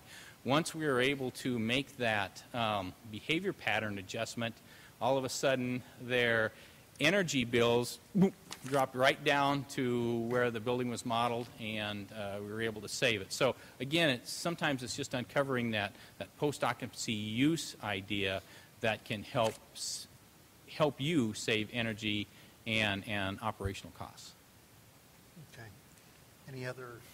Tom, how many elementary schools are certified In the state? Boy, are there any others in the state? I don't think there are any others in the state. And there are very few in the nation, I think, probably. Although there are 2 right across the border. One that has been certified at the certified level, is it silver or certified, so at the very basic level, and another one that's coming online in the same school district, coming online for start of school this next year, which will probably go after a certified or a silver level. So I support doing this. What I don't support is going over budget. So what's our budget for the school? 15,540. Okay, 15,540. Right now I see 15,519. Can we find $118,000 in the construction costs that we find a hole for this, and then hope that we raise some money and we can put that money back into the budget, What if we were to address that concern? If we were to make a motion contingent upon the funding? Well, I think they need to get moving is the problem, right? And So is there a way somewhere in this project to sit? Is now or never. The time frame really is now or never, because we have to get the commissioning agents under contract so they can begin to do their work. And so is there a place right now where it's required or optional? I don't know how all this flows out, but is there a place to check something that's required and make it optional and recoup $120,000 and then put that item back in if we can go ahead and raise the money from whoever we're going to speak to, so that we come in at 15.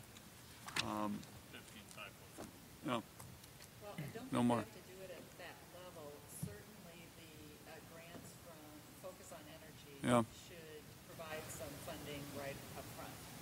But Tom's already talked about some cost savings within the design of the building, if that's what we needed to do.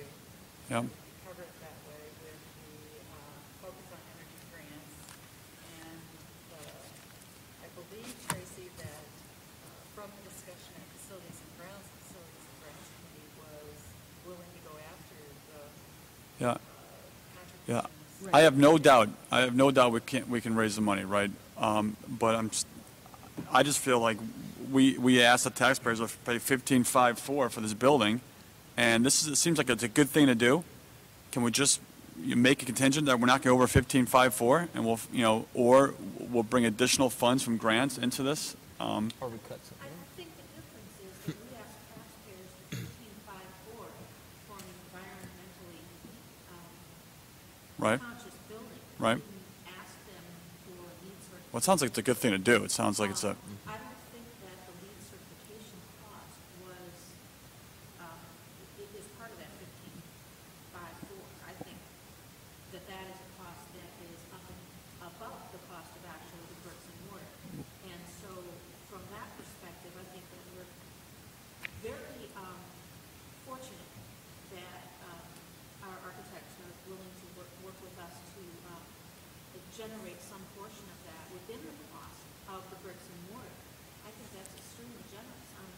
I think we should find some more. Find $120,000 in the deal, and I'm sure there's things we can do to move. It's a $13 million project, $13.3 million. I'm sure we can find $120,000 to pay for this LEED certification. I don't think we're planning on going over the budget at all, except for donations. Okay. For grants. Well, I'm okay with that. If that's the case. Yeah, and I think a lot of us, I mean, I feel the same way, too. I certainly don't want this to run over budget. I guess what I'm... Well, I'm what seeing this hearing right now. is, It's not included above, right? So right now I see 15, Absolutely. right? Absolutely. So do you want to, does somebody want to frame this in a motion so we can, I Yep. think we need to move forward because we. Well, I have a guess lot just on. one last Okay.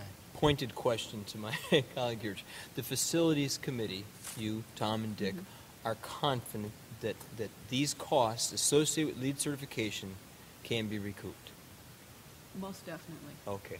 And I guess, I mean, my premise would be then to certainly approve this, move forward, and, at the end of the line, if something else has to be cut, then I'd certainly be willing to do that, because I certainly want to keep my commitment to the taxpayers, and this thing has to be at budget or below. So, when the whole thing wraps up and we're not quite there, then something else will have to go as far as I'm concerned. But it sounds to me like that's an unlikely event, and I think this is worth pursuing. So. Well, and the Facilities and Grounds Committee is also, have no desire whatsoever to go over budget on this project. I mean, that is clear, that this has to come at or below, so Right. that's... Okay. Do you want to frame a motion? One point, Tom, the bids that we had for the bid package, your recommendations, are they within this budget, or do you have within this budget some give with that? For example, some of those bids came in much lower than expected. Yes, I would say we are under budget with this first bid package right now, probably $50,000 to $70,000 actually under our budget allowances that we had identified for these bid categories based upon our recommended solutions, recommended subcontractors tonight. Our policy is, and I agree, this building cannot come in over budget, absolutely no way, period. And we're going to do whatever we can to make sure. And if it has to include the LEED certification, you guys decide to go for LEED certification, that's what we'll do. Again, I share Tracy's confidence that we'll probably be able to find this without having to touch the building or the budget at all. But if we would need to, we've actually got a pretty good start with bid package number 1. Okay. Good discussion. I'm ready to entertain a motion if someone wishes to put one forward. I will make that motion, Mr. President, that we pursue LEED certification for Rivercrest Elementary School. We have a motion and a second. Any other discussion? I'd like to, I'm not sure the right way to do it in the Robert's Rules of Order to amend that motion. We can.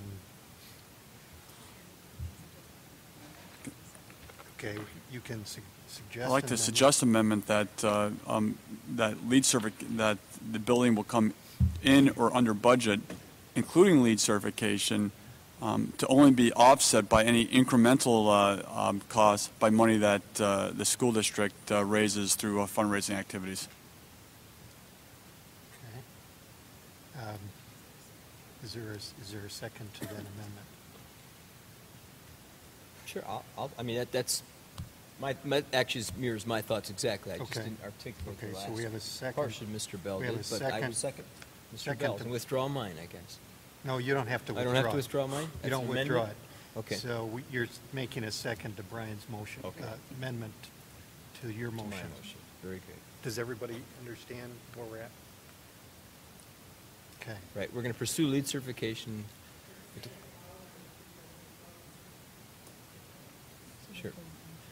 So the motion would be that we pursue LEED certification for Rivercrest Elementary School, provided that said certification does not run over our proposed budget. Oh. That the district will pursue LEED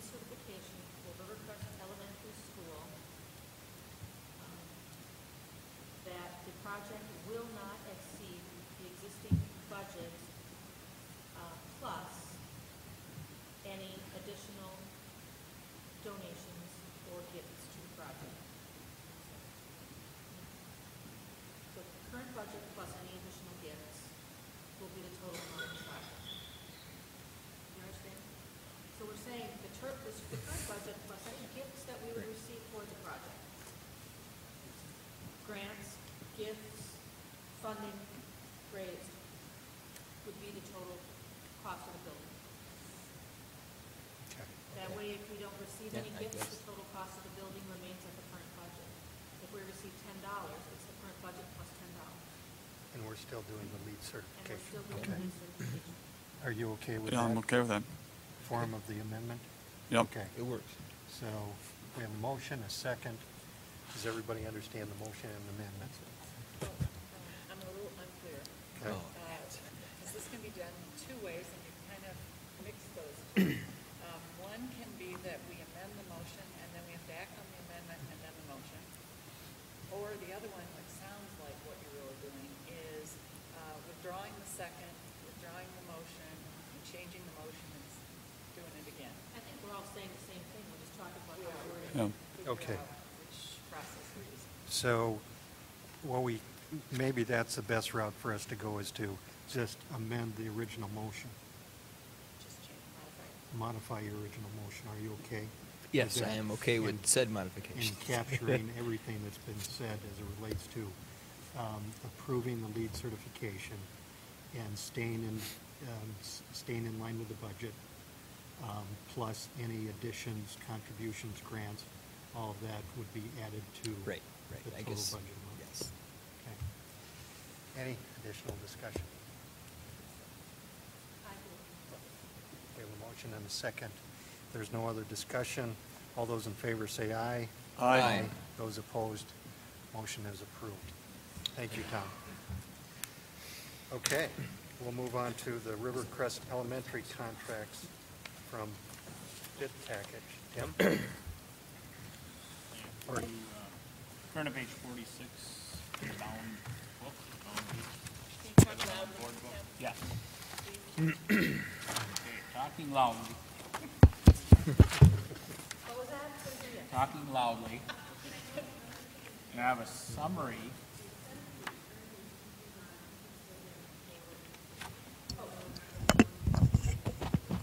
Okay. Okay. Okay, so if you turn to page 46 in your board packet, there is a summary that's been prepared by Hoffman, and it gives a summary description of the different bid packages for demolition, site clearing would be the first package, and you can see the related bids with Belial Excavating being the recommended.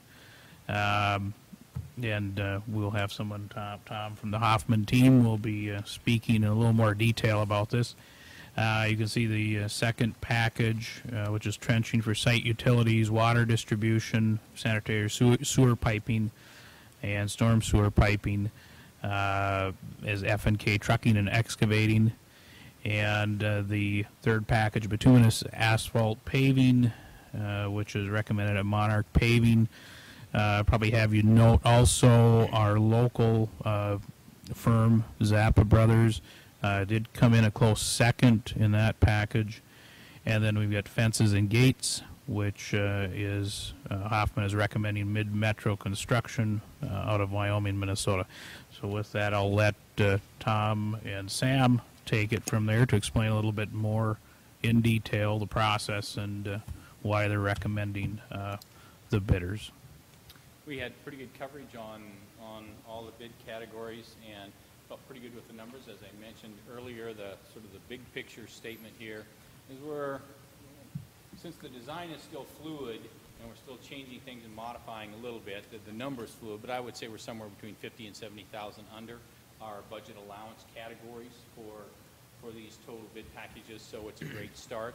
We're getting positioned to start construction on the 18th, and with the help of Stevens Engineering, we are working through that process, and we'll kick that off with the groundbreaking tomorrow night. Having said that, what we've done is listed all of the bidders along with their qualified bids so that you can see how they ranked against one another. What we're asking for tonight is for you to approve this as a combined total bid package. However, you certainly have the opportunity to make any sort of adjustments in this bid package in any particular category that you might want to. So, for example, hello? Okay. So, for example, if there is a particular subcontractor that may not be low, state law does not require you to select the low subcontractor. Again, we feel it's always our position to recommend to the board the qualified low trade subcontract in each category. It's up to you to decide whether or not you want to accept that recommendation or not. You make the final decision. We go through a very detailed process, which Sam can address any specific questions about of qualification. And we also, in this qualification process, find some things. And in this particular case, with one contractor in particular, Belial, who was the low in the fill and backfill, basically the excavating portion, we heard some things that concerned us a little bit, but we also heard some good things also. But whenever we have a flag raised, we really make sure we do some additional due diligence for that trade subcontractor. And so as a company, we've committed to, if we're going to make this recommendation, which we are because the difference in cost is about $100,000 between the low and the qualified next contractor, we're going to go, we feel we need to take some extra steps to make sure that your interests and the project interests are protected throughout the process. And so we're going to make sure we keep them on a really pretty short leash and make sure that the performance that we expect that he has committed to us in some pretty lengthy conversations, that he actually does perform to those expectations. He understands that if he doesn't, there's certain steps that we are going to take probably faster than we might take them for another subcontractor. He also understands that we have a backup plan in place in case something doesn't go as we expect it to go. And in addition, we're also thinking about bringing on an additional field person. It would be there part-time, but would be a local person with local presence, local understanding of all of these guys, particularly that are local, again, to help us out and to help you out as a project. So because of all the conversations that we've had and the assurances that we've got, and taking into consideration the spread, we're going with the recommendation that we have.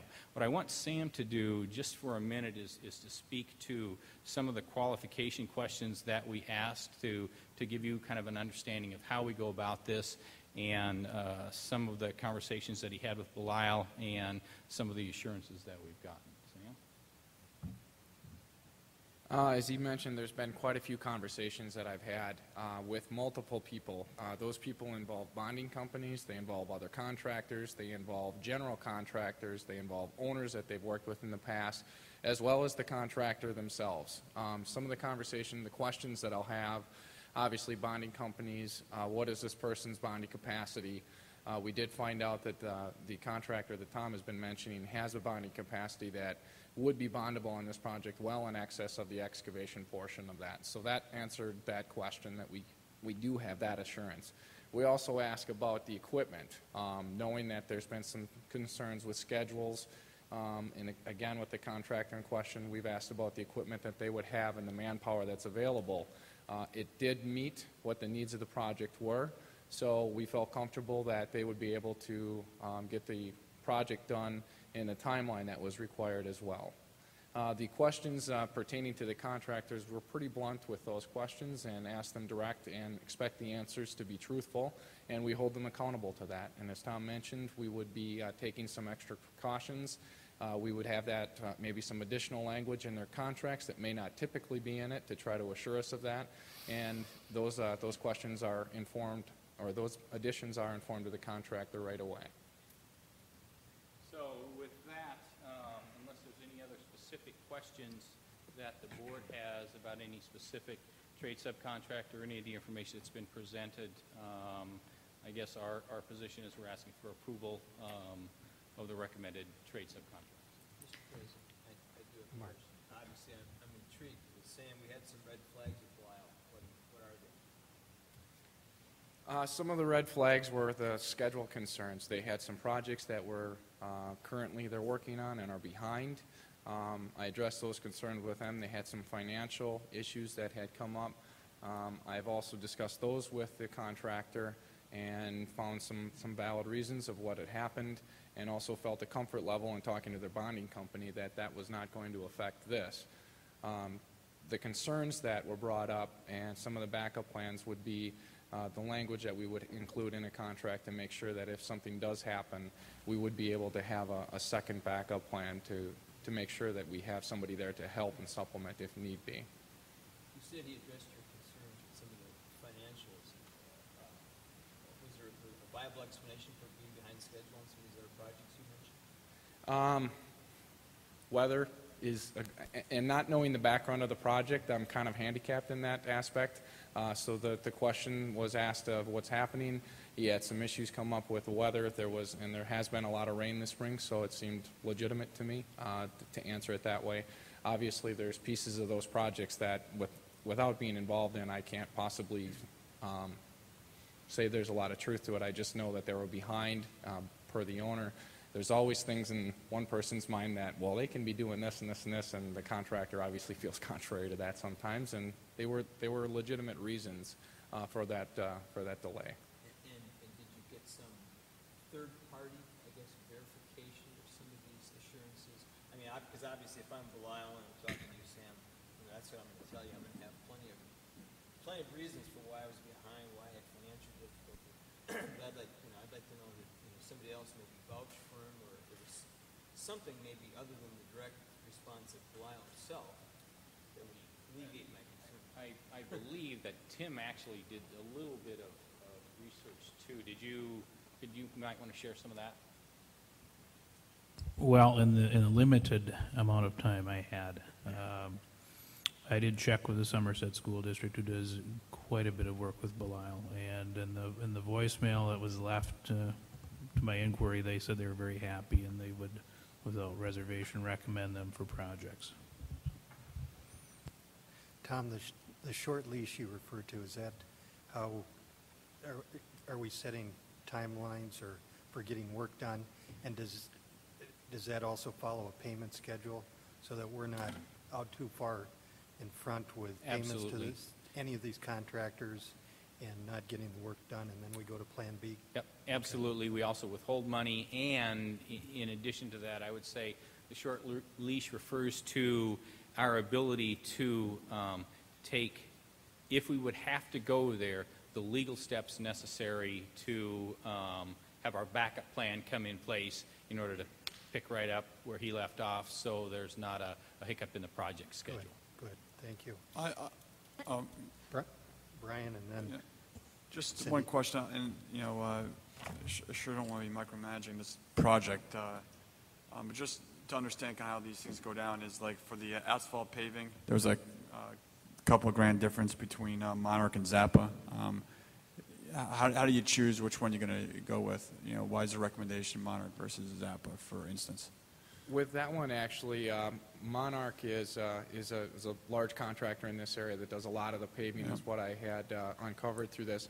And also one of the main ingredients of that recommendation was that Monarch said that they had everything bid and would hold prices through 2008. And with asphalt paving and with the gas prices and oil the way they go, that's a pretty big ticket right there to have that commitment that they'd hold prices through 2008. In addition to that, they were low. Yeah. I'm just wondering if we give, do we give a preference to someone here local in Hudson, and if they would match that kind of a commitment? I don't know if that was asked or if that's appropriate or anything else, but It's actually not appropriate for us to, I guess the term would be shop bid. Yeah. We don't do that. Yeah. We never will. We wouldn't go back to Zappa and ask them to Yeah. reduce their price to this if you decided that. you never do a bid that way. Right.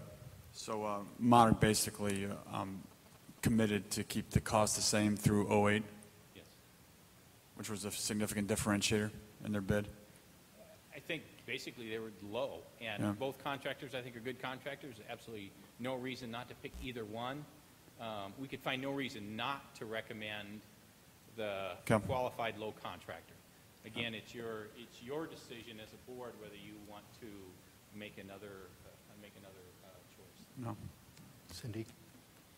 I guess I had a question about the short leash. So the subject's kind of changed, but let me go back to that real quick.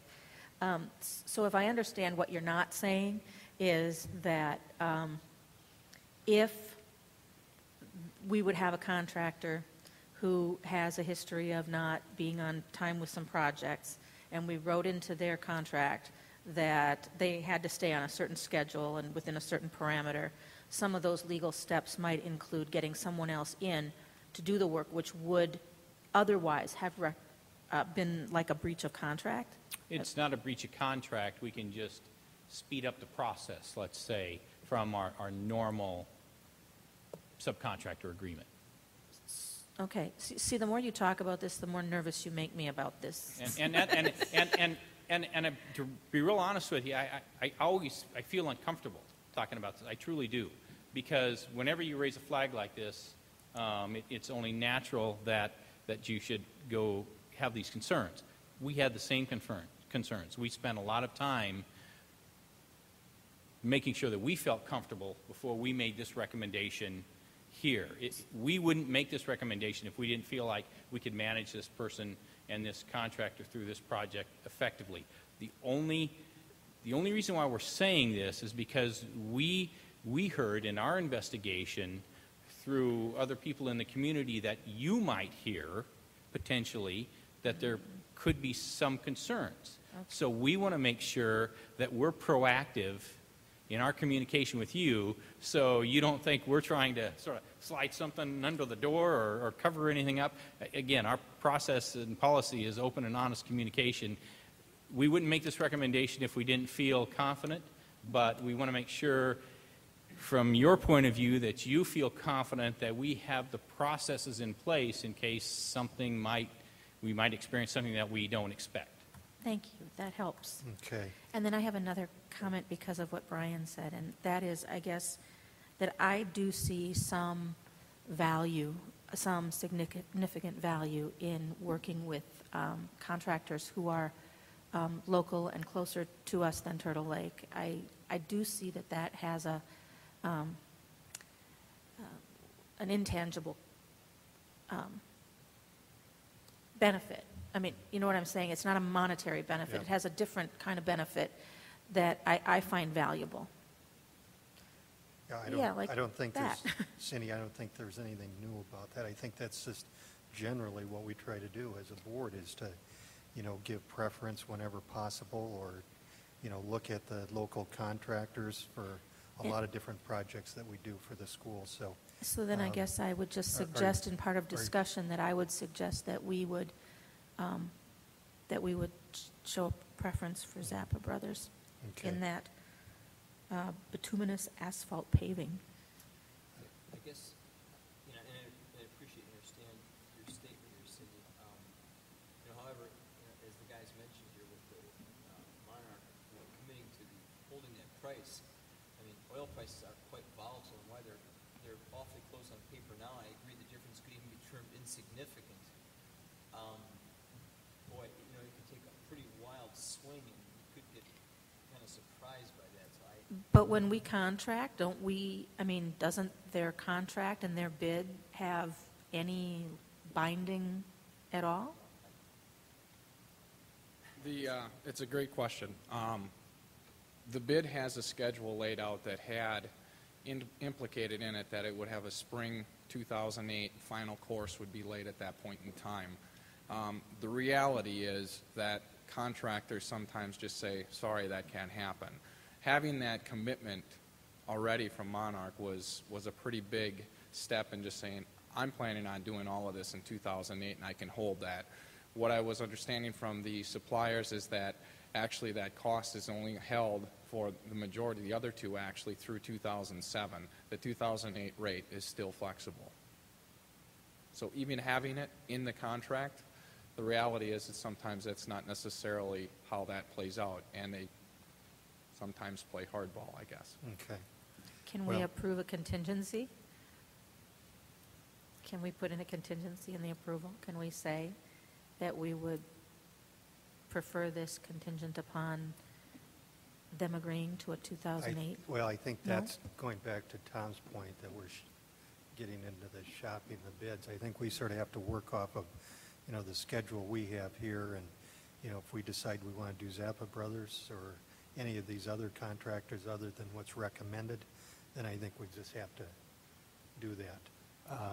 I guess the point that Mark raised in terms of, providing the assurances for, 2008, I think is important.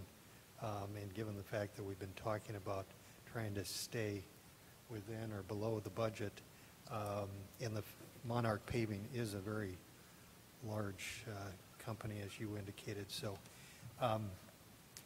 can I, at this point, entertain a motion for the approval of the ones that are recommended? Or do you want to I have some? move that we approve the recommendations that as offered by Hoffman. Okay, we have a motion. Do we have a second? Second. Second by Mark. Any further discussion? If not, all those in favor say aye. Aye. Those opposed, motion is approved. Thanks, Tom and Sam. Thank you. Thank you. Okay, we'll move on to the resolution authorizing the issuance and awarding the sale of $2,540,000 general obligation promissory notes. Tim? As you remember, our financing plan for Rivercrest Elementary is really a three-phase process, and the first part of that, or the first two phases of that process have been completed. So we're on to the final phase of financing for the elementary school, and that tonight is to finance or to approve $2,540,000 in general obligation promissory notes.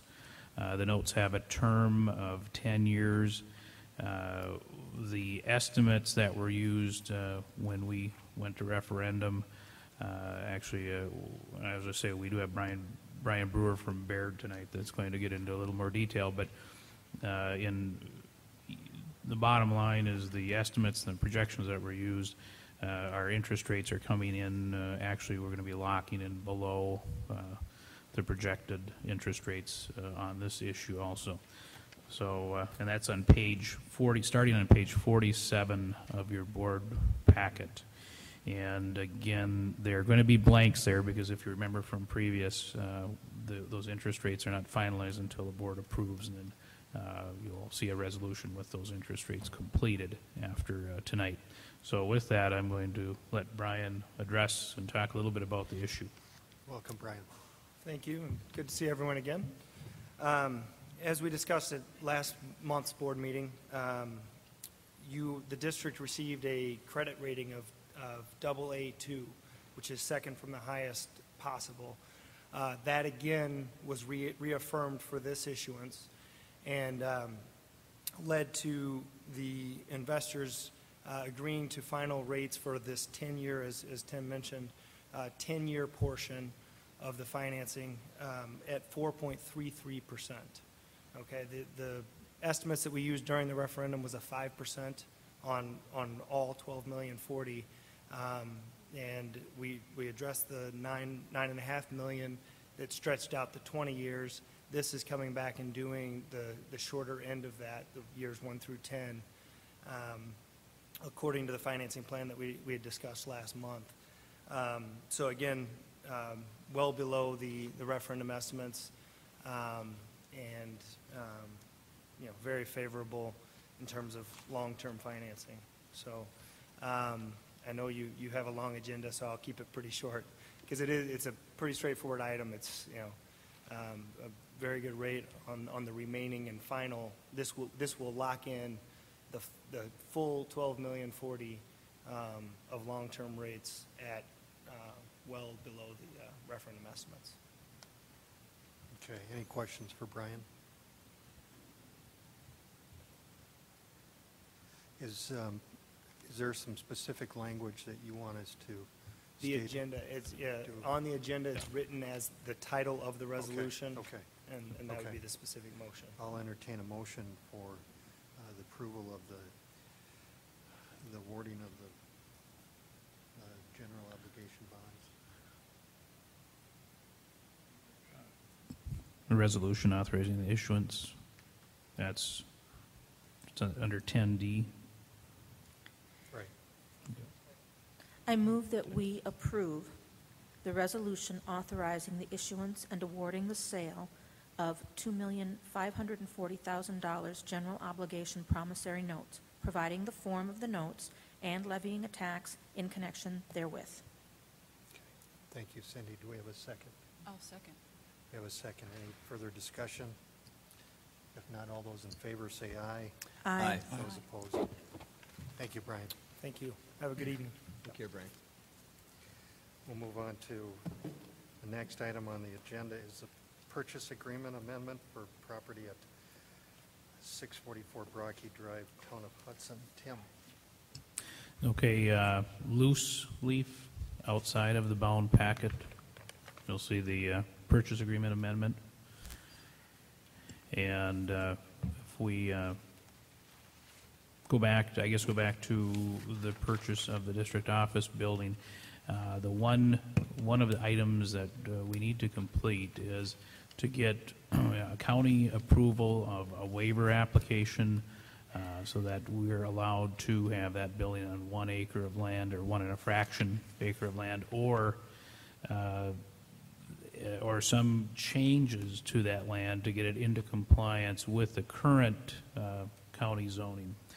And I'll just walk through kind of quickly this agreement, or the amendment to the purchase agreement. If you, on page 1, if you go down to 1, compliance with zoning ordinance, and A and B, there are the two things. One of those two things needs to happen. Either the zoning waiver needs to be obtained by July 10th of '07. They do incidentally have the Planning and Zoning Commission meeting on June 26th.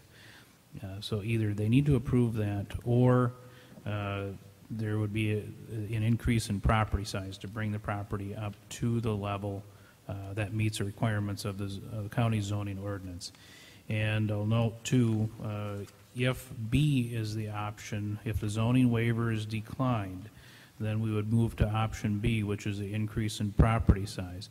And that would be at no cost, no additional cost to the district. The owners will survey and add additional land to our piece of property if the zoning waiver is denied. One of the issues is that of timing, and to really vacate the high school in time and make everything work by the time school opens, we really need to start construction or the renovation on the inside of the building by mid-June. And so, of course, with the county waiver meeting being June 26th, that is too late. So what this agreement does is it allows us to actually get into the building and start the renovation process before we actually close. And if you go down to if you go on to page 2, item 2, which is closing, you'll see that the closing date shall occur 30 days following the St. Croix County's approval of the property split, but in no event later than June 1, 2009. That allows us to be in the building for essentially for 2 years. If something happens and it doesn't close, Allows us to be in the building 2 years at no cost to us, other than the renovations that we're doing. So the owners have agreed to this. They feel confident that one of the two options that we have will allow us to get the building closed. And moving on, I'll run on to page 3. Another highlight of the agreement is responsibility for cost. We'll actually undertake the remodeling work. That will be our responsibility for cost. If we find defects in the building and the title does not transfer, the seller would be responsible for reimbursing us for remedying any of those defects, and that's if the building does not close. So there are some safeguards built in for the district just in case the building doesn't close. We go into number 10. We are, as far as utilities and operational costs, those, if we close, those would normally be ours anyway. So we're saying that when we're in the building, we will take care of the utilities, lawn service, snow plowing, etc. Item number 11 is occupation of the property, and again, that just reiterates that we're entitled to occupy the property for our normal business purposes, beginning when renovation is completed and continuing through the closing date or June 30, 2009, whichever is later. And then all other terms of the purchase agreement remain unchanged. So we were asking that you approve this tonight so that we can continue moving forward and actually getting the contractors in the building tomorrow.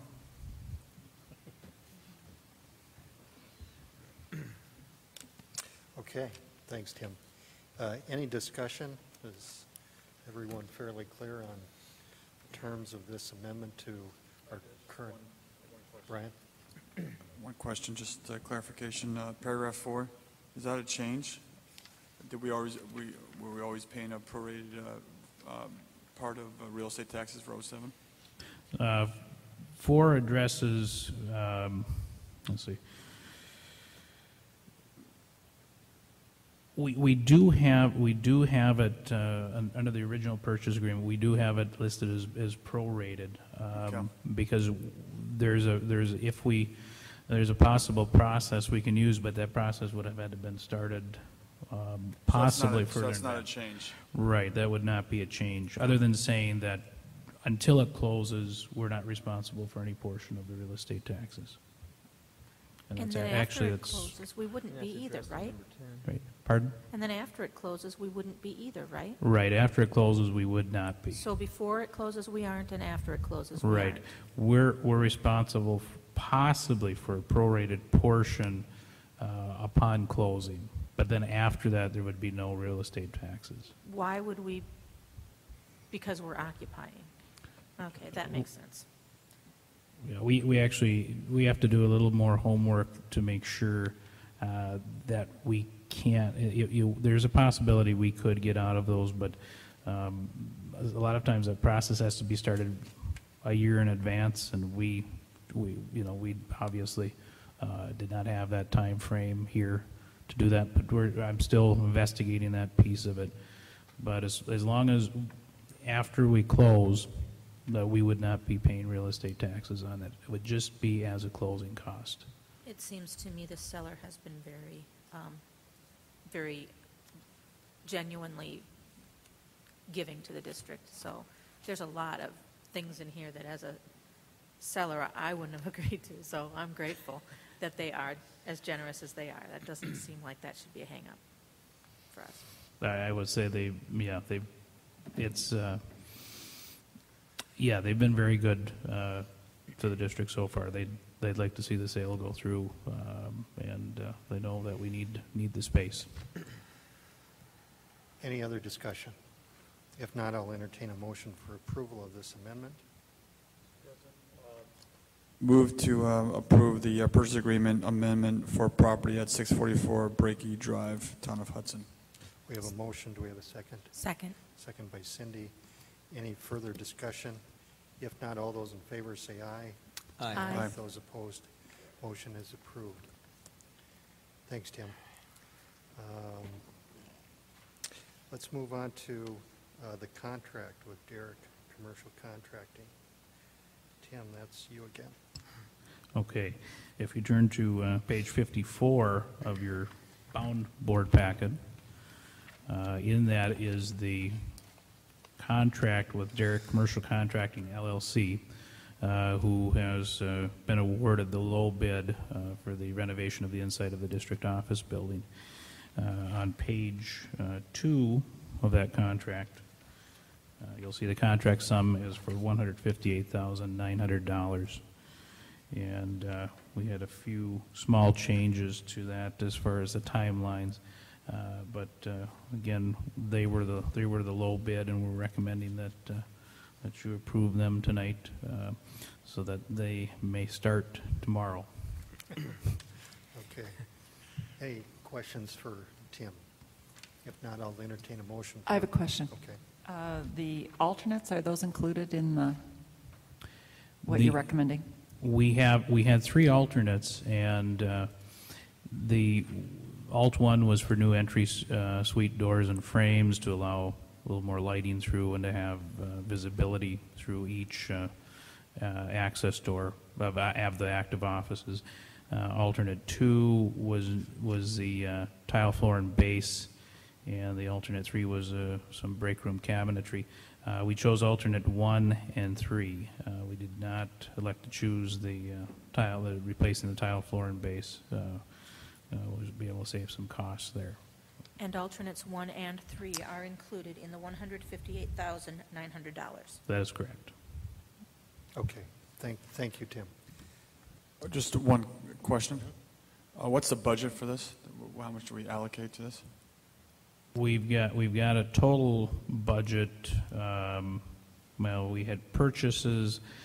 We've got somewhere in the neighborhood of $250 for this budgeted, but that includes build out, includes some additional items, furniture. Our intent is to bring all of the furniture over from the other offices. However, there will be some pieces that might need to be purchased. It also includes the technology and phone system. Technology, phone system. Computer access, data. Yeah. Okay. Again, I'll entertain a motion. Do I have a motion? Yes, I move that we approve this contract. Okay, we have a motion on the floor to approve the contract with Derek Commercial Contracting. Do we have a second? And Frisbee Architects, too. A second. We have a motion and a second. Any discussion? If not, all those in favor say aye. Aye. Aye. Those opposed, the motion is approved. The telecommunication system contract with Marco. Tim, is this this came up last year with telephones. Is this a This would renewal, or? this would actually be for the district office Oh, space, okay. the communications equipment that we need to tie into our current Marco system. So again, if you turn to page 64 of your bound board packet, and I'm probably going to have you direct your attention just to page 68, which is a schedule of the products that we need to get up and running. Again, we're going to be using, taking the existing phone equipment that we have in our offices, and those will be moving with us. But we do need to purchase additional hardware and software to get up and running.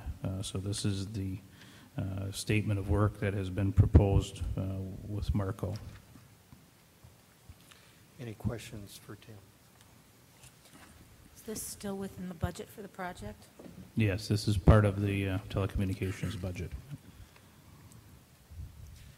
I just have one question. It's actually some narrative comments on page 4. Did we make a decision that we're actually going to run dark fiber between the this new office, and has that decision's been made, or? Right. We discussed more with our technology coordinator about the security issues with going wireless, because that was one of the lower cost things that we were looking at. However, because we've got so many different pieces of software that we're running that have sensitive data, we felt it probably best at this point to go with a lease of fiber, and that's something we're talking to AT&T about right now. Okay, well, we're not voting on that tonight, but I'll have a question when that comes up. Okay. There's ways to secure wireless networks, and just look at the cost of that may be significantly more than having a couple of T1s, wireless T1s. We're not voting on that tonight, but I'll just make the comment. Maybe it would be good if you got to be in the discussion where that's... Well, unfortunately, I'll talk about it when it comes at the board meeting. Okay, thanks, Brian. If there's no other discussion, I'll entertain a motion for approval of the telecommunication system contract. Mr. President, move to approve the Marco Solutions Statement of Work for the new central office project. We have a motion by Brian. Do we have a second? I'll second. Second by Tracy. Any further discussion? If not, all those in favor say aye. Aye. Those opposed, motion is approved. We'll move on to H, Policy 6127, Parent Involvement in Title I in English as a Second Language. Nancy? Yes, this is a new policy that became available as a result of an audit that occurred through Learning Services, and Sandy Kovac did the research and did develop this policy, and it was reviewed by the Wisconsin Department of Public Instruction and then by our Hudson Policy Committee, and we're offering it for action this evening. It's required by law. Okay. That's pretty clear. Any discussion? If not, I'll entertain a motion for approval of that policy. So moved. We have a motion by Second. Mark, second by Brian. Any discussion? If not, all those in favor say aye. Aye. Aye. Those opposed, motion is approved. Nancy, do you want to continue Yes, on? the letter of agreement with the West Central Educators Association, our teachers union, for the mentoring program has already been signed by the representative of the teachers. This agreement is necessary in order for us to implement the mentoring program for initial educators. Initial educators are teachers who have never taught anywhere before and that we have hired and will begin teaching here in Hudson next year. We have had a mentoring program, but this is a redesign of that program, and it was redesigned by a task force facilitated by Peg Shoemaker, and it included teachers and others. And that document has been forwarded to you to take a closer look at as well.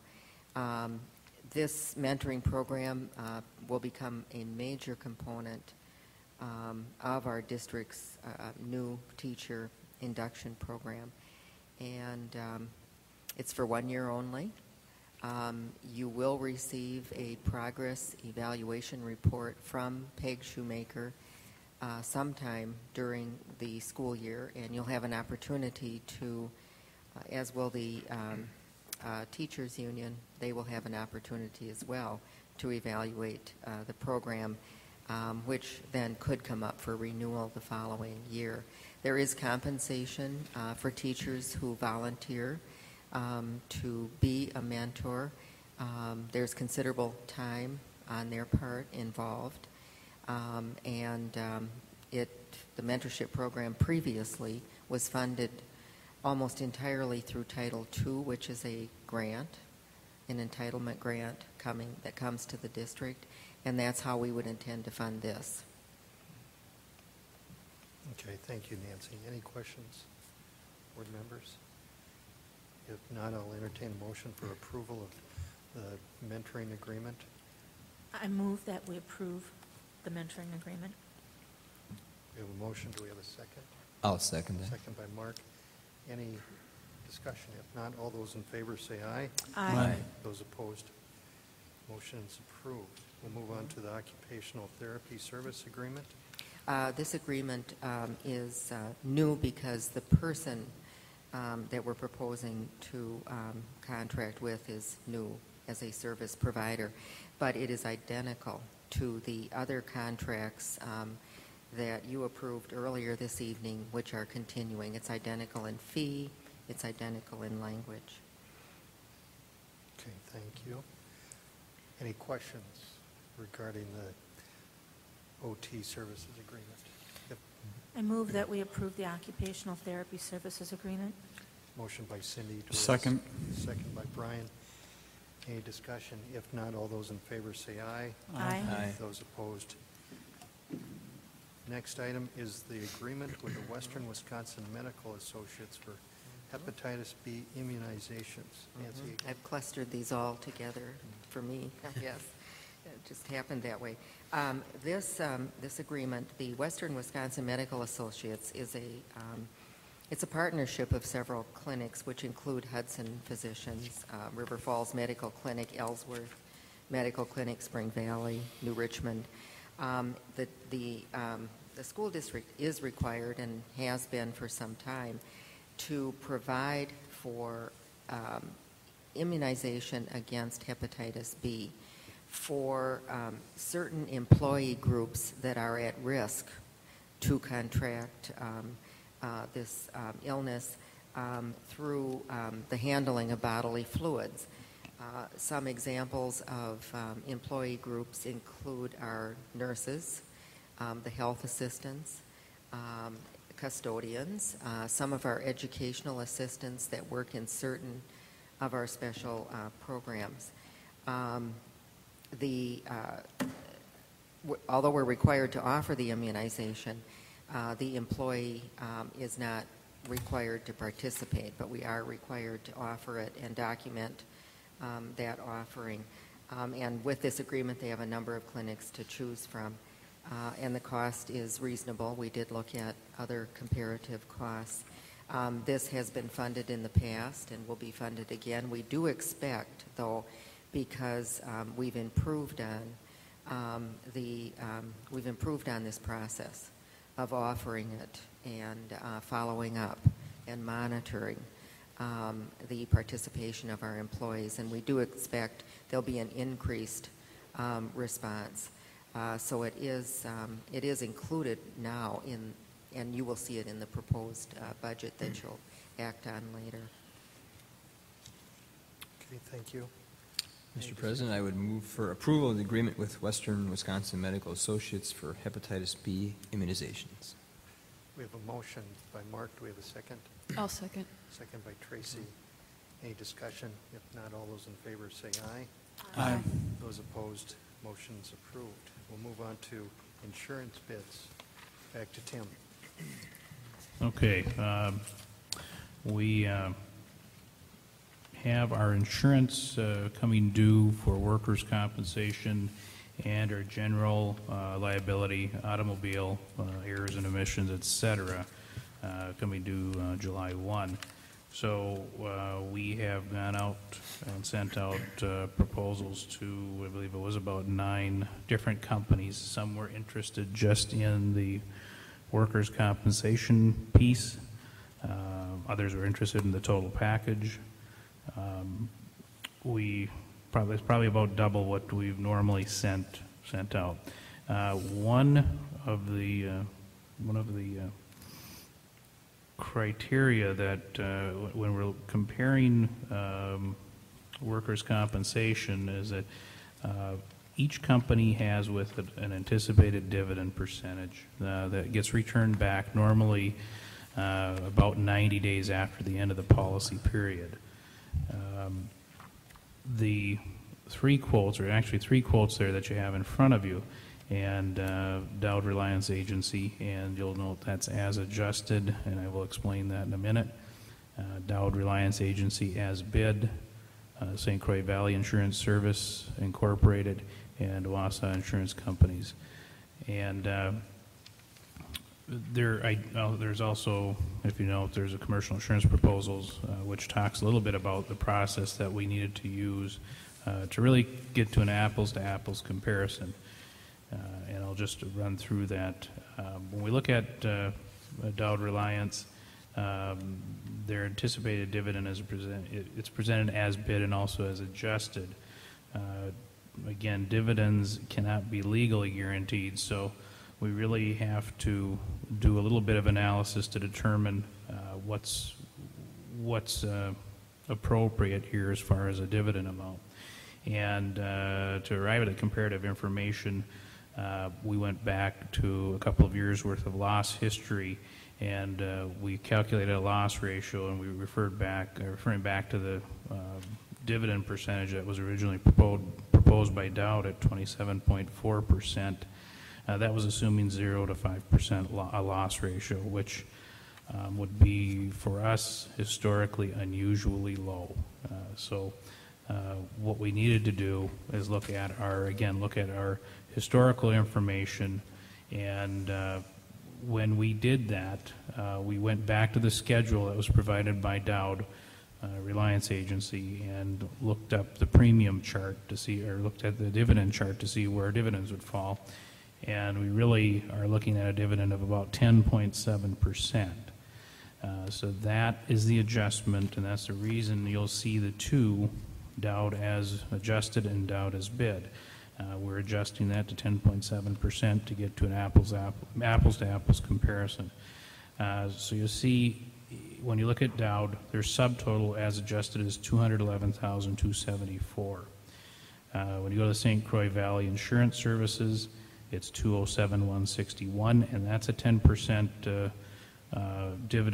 anticipated dividend return. And it's important to note that those two dividends are based on loss ratio. When we get to Wausau Insurance, they have a 20% flat dividend rate. It is not based on loss ratio. And currently, for us as a district, that's very favorable. At some point in time, hopefully we'll move to something where we can, where a variable ratio will work for us. So when you look at Wausau, they're actually projecting out those dividends for three of those companies. Wausau is the low for workers' compensation at $184,907. Then we get into the general liability, auto, or umbrella, school errors and omissions, boiler and machinery, and crime coverage. And the numbers in parentheses on the right-hand side next to each one of those premiums is the amount of coverage that we have. But I'll just add, when, for example, if you look at Dowd Reliance column, we've got general liability of $2 million, but an umbrella of $4 million. So that gives us total coverage of $6 million. So there's a little bit of stacking that goes on with these policies. But you can see, again, and I won't go through each one of those, but when you look at the subtotals for the commercial package insurance, Wausau is the low at $35,636, and they're also boiler and machinery. That section actually is slightly higher, but they provide a $50 million limit as opposed to $20 million, and then $1 million per accident with the other two proposals. So the total premium, both with the workers' comp and the commercial package insurance, is the lowest with Wausau Insurance Company. And because of that, I'd be recommending that we go with Wausau. I believe there's certainly enough of a difference there to do that. Tim, if you also look at the policy limits for Wausau, it looks like most all of them exceed, except for possibly the umbrella. Is that correct? So overall, the total limits seem to be higher for Wausau. Well, I say if you looked at, for example, just take general liability plus the umbrella. Actually, Dowd is at $6 million. St. Croix, the 2 and the 4 is at $6 million, and Wausau is also at $6 million. Individually, Wausau's at 3, so it is $1 million higher. But if you add the umbrella on, they all provide the same amount of coverage. Okay. So you're recommending the Wausau? Yes.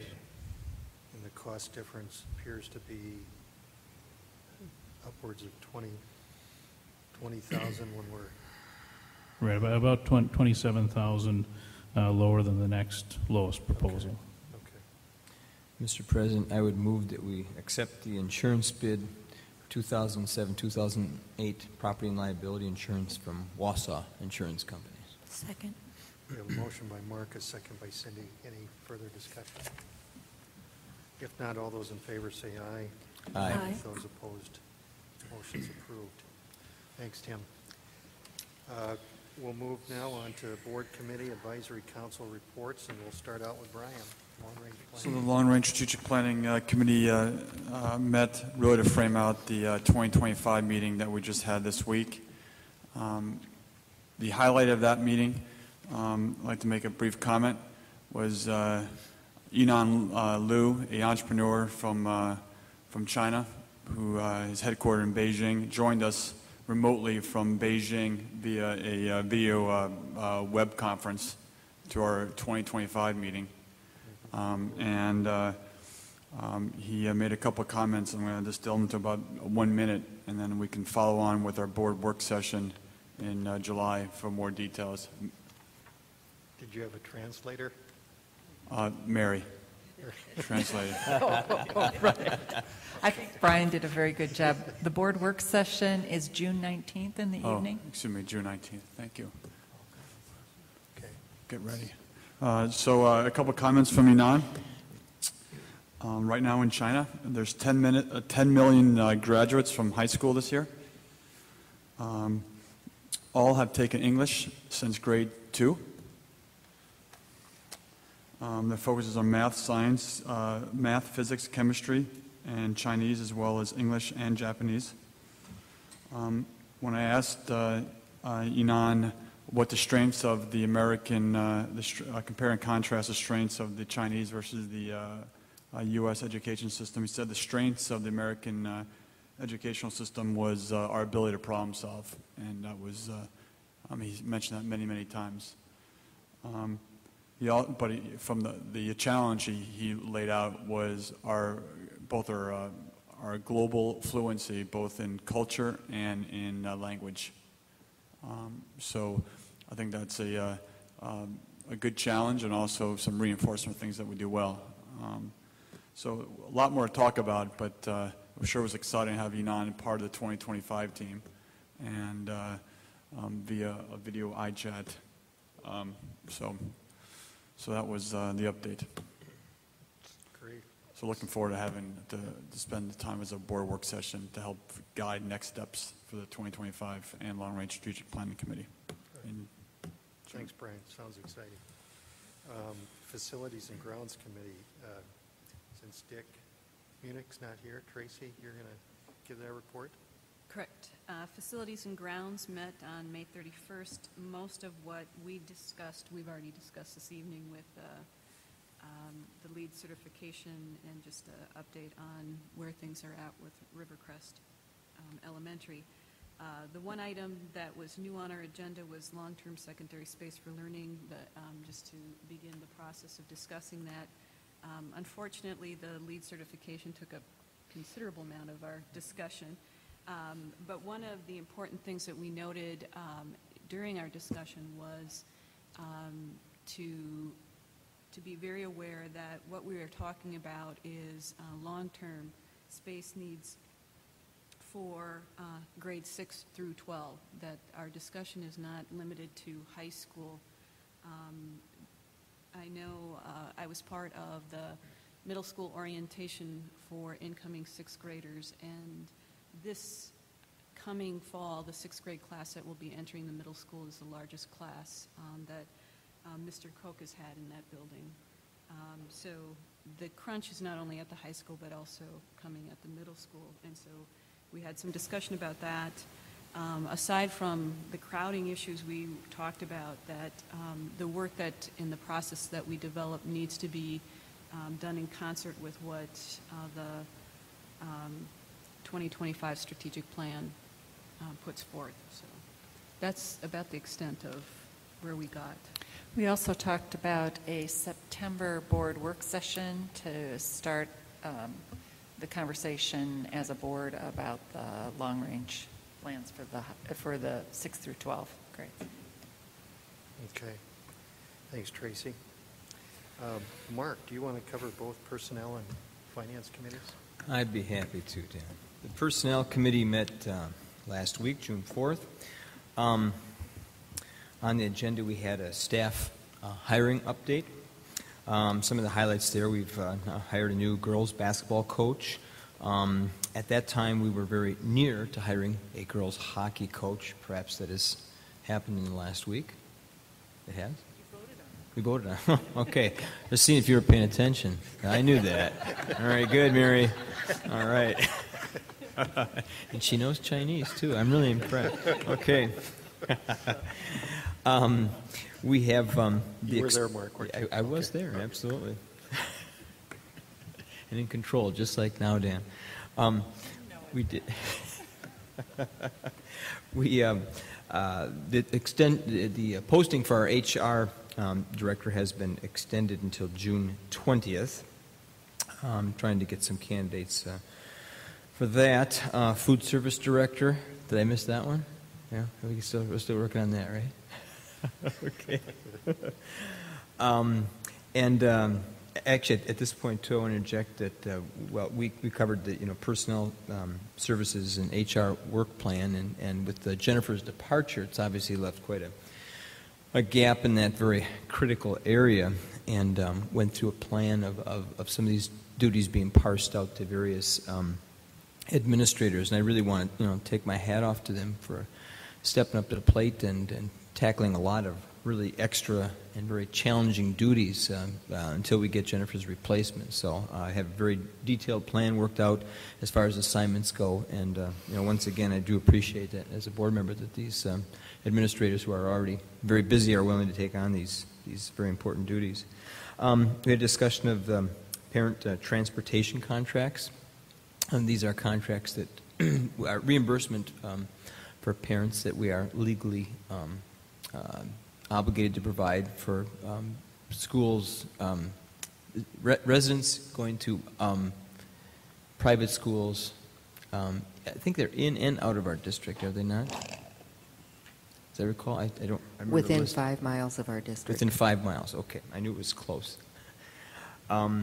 The letter of agreement for the mentoring program, which we talked about earlier, and we had a closed session where we discussed the employment contracts of our various administrators and, of course, the ongoing bargaining for the teacher's contract.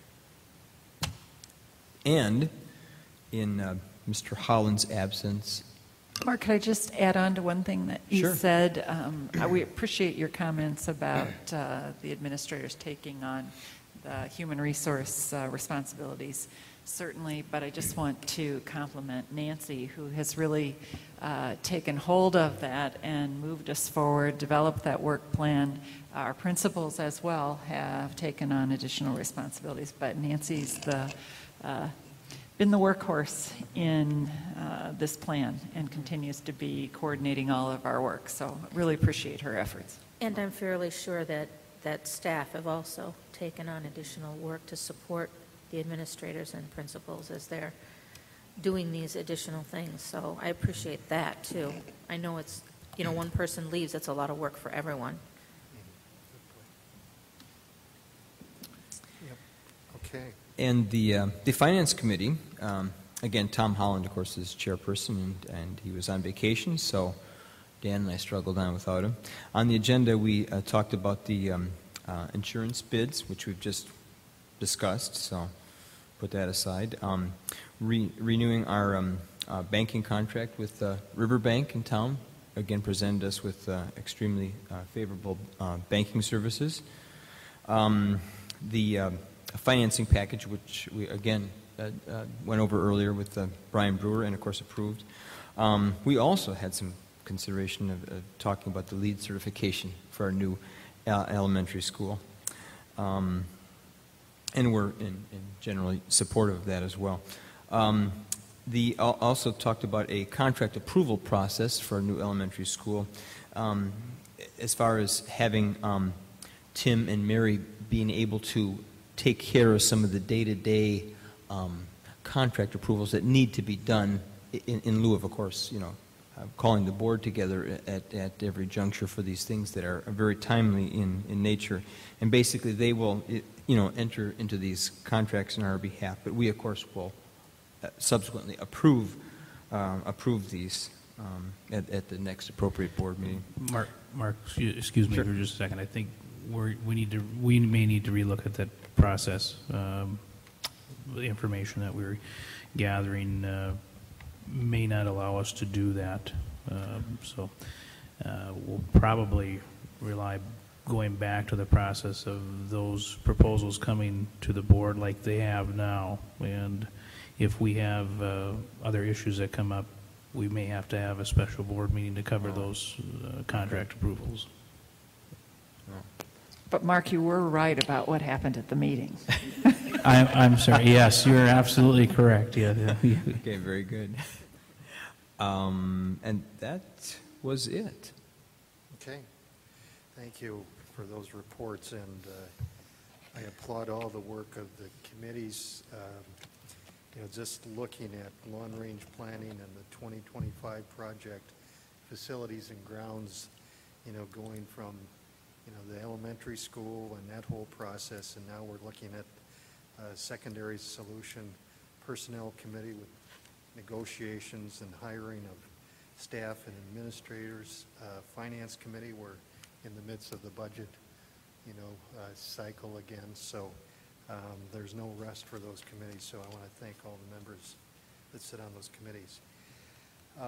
Moving on to citizens' request to speak to the board, we do have a request from Mr. McClinsky. Bob, if you want to come forward, and it's regarding school safety.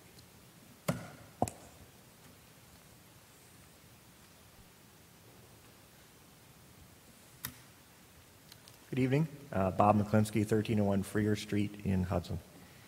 It appears that we're going to be stuck with this high school building for an extended period of time.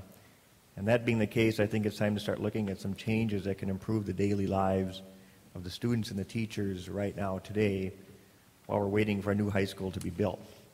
I recently talked to you about block scheduling, which I still believe is a tried and true method for helping out with crowding issues, improving school climate, school safety, academic achievement. Changing to block scheduling would be an immediate and highly noticeable improvement to our school. I hope that you will still seriously consider block scheduling because I think it is a no-brainer solution to many of the problems with this school. Tonight I'd like to speak briefly about another issue. What's in there? Backpacks. Hudson students carry their backpacks with them throughout the school day instead of returning to their lockers between classes to drop off and get their new books. With so many books and other items, the backpacks can weigh up to 40 pounds. There are a number of reasons the current backpack policy should be studied and a new policy implemented. First, health professionals say that growing children are carrying too much weight in their backpacks. The American Academy of Pediatrics has studied this, and they recommend a backpack weight of no more than 15 pounds. Adolescence is a key time for spinal growth, which can easily be altered by carrying heavy backpacks. Unfortunately, high school students are carrying backpacks far in excess of this recommended weight. Physicians, therefore, are reporting increased student complaints about backaches, headaches, shoulder and neck pain. In addition, heavy backpacks affect students' balance and their mobility and make them more at risk for falling down and injuries. Second, students walking through the crowded hallways are subject to being hit by swinging backpacks. If you walk through these halls during passing time, then you know how dangerous it is. A swinging backpack can knock you off your feet. There's an even larger safety concern if an accidental bump causes tempers to flare and then a hallway fight breaks out. Getting the backpacks out of these hallways would make passing time clearly more orderly and safe. Third, Backpacks take up room in the crowded classrooms, and they pose a tripping hazard for the teachers and students. We know that we have many undersized classrooms in this building. We also know that we have increasing class sizes. If 25 students are being taught in an undersized classroom, do we really need 25 large backpacks scattered on the floor, causing further congestion in the room and then also creating a tripping hazard? And last but certainly not least, the ability of students to conceal weapons in their backpacks and carry them from class to class poses a safety threat to teachers and other students. It's very easy for backpacks to hide weapons such as guns and knives. In a recent tragedy in California, a gun used in a school shooting was transported in a backpack. Incidents of guns and knives being carried in backpacks have been reported across the nation. In this day and age, we'd be foolish to believe that conceal and carry is not already happening right here in Hudson. So it's time to do something about the backpack situation at Hudson High School, which would fundamentally improve the school climate. Imagine your high school days. If someone told you to empty the contents of your locker into a backpack and haul it around with you all day long, you would have told them they were crazy. Yet now that is accepted as the norm at Hudson High School. But it doesn't have to be. The majority of high schools in the Twin Cities areas have addressed and found solutions for this issue. Our neighbor, New Richmond, does not allow backpacks in the halls and the classrooms. This isn't rocket science.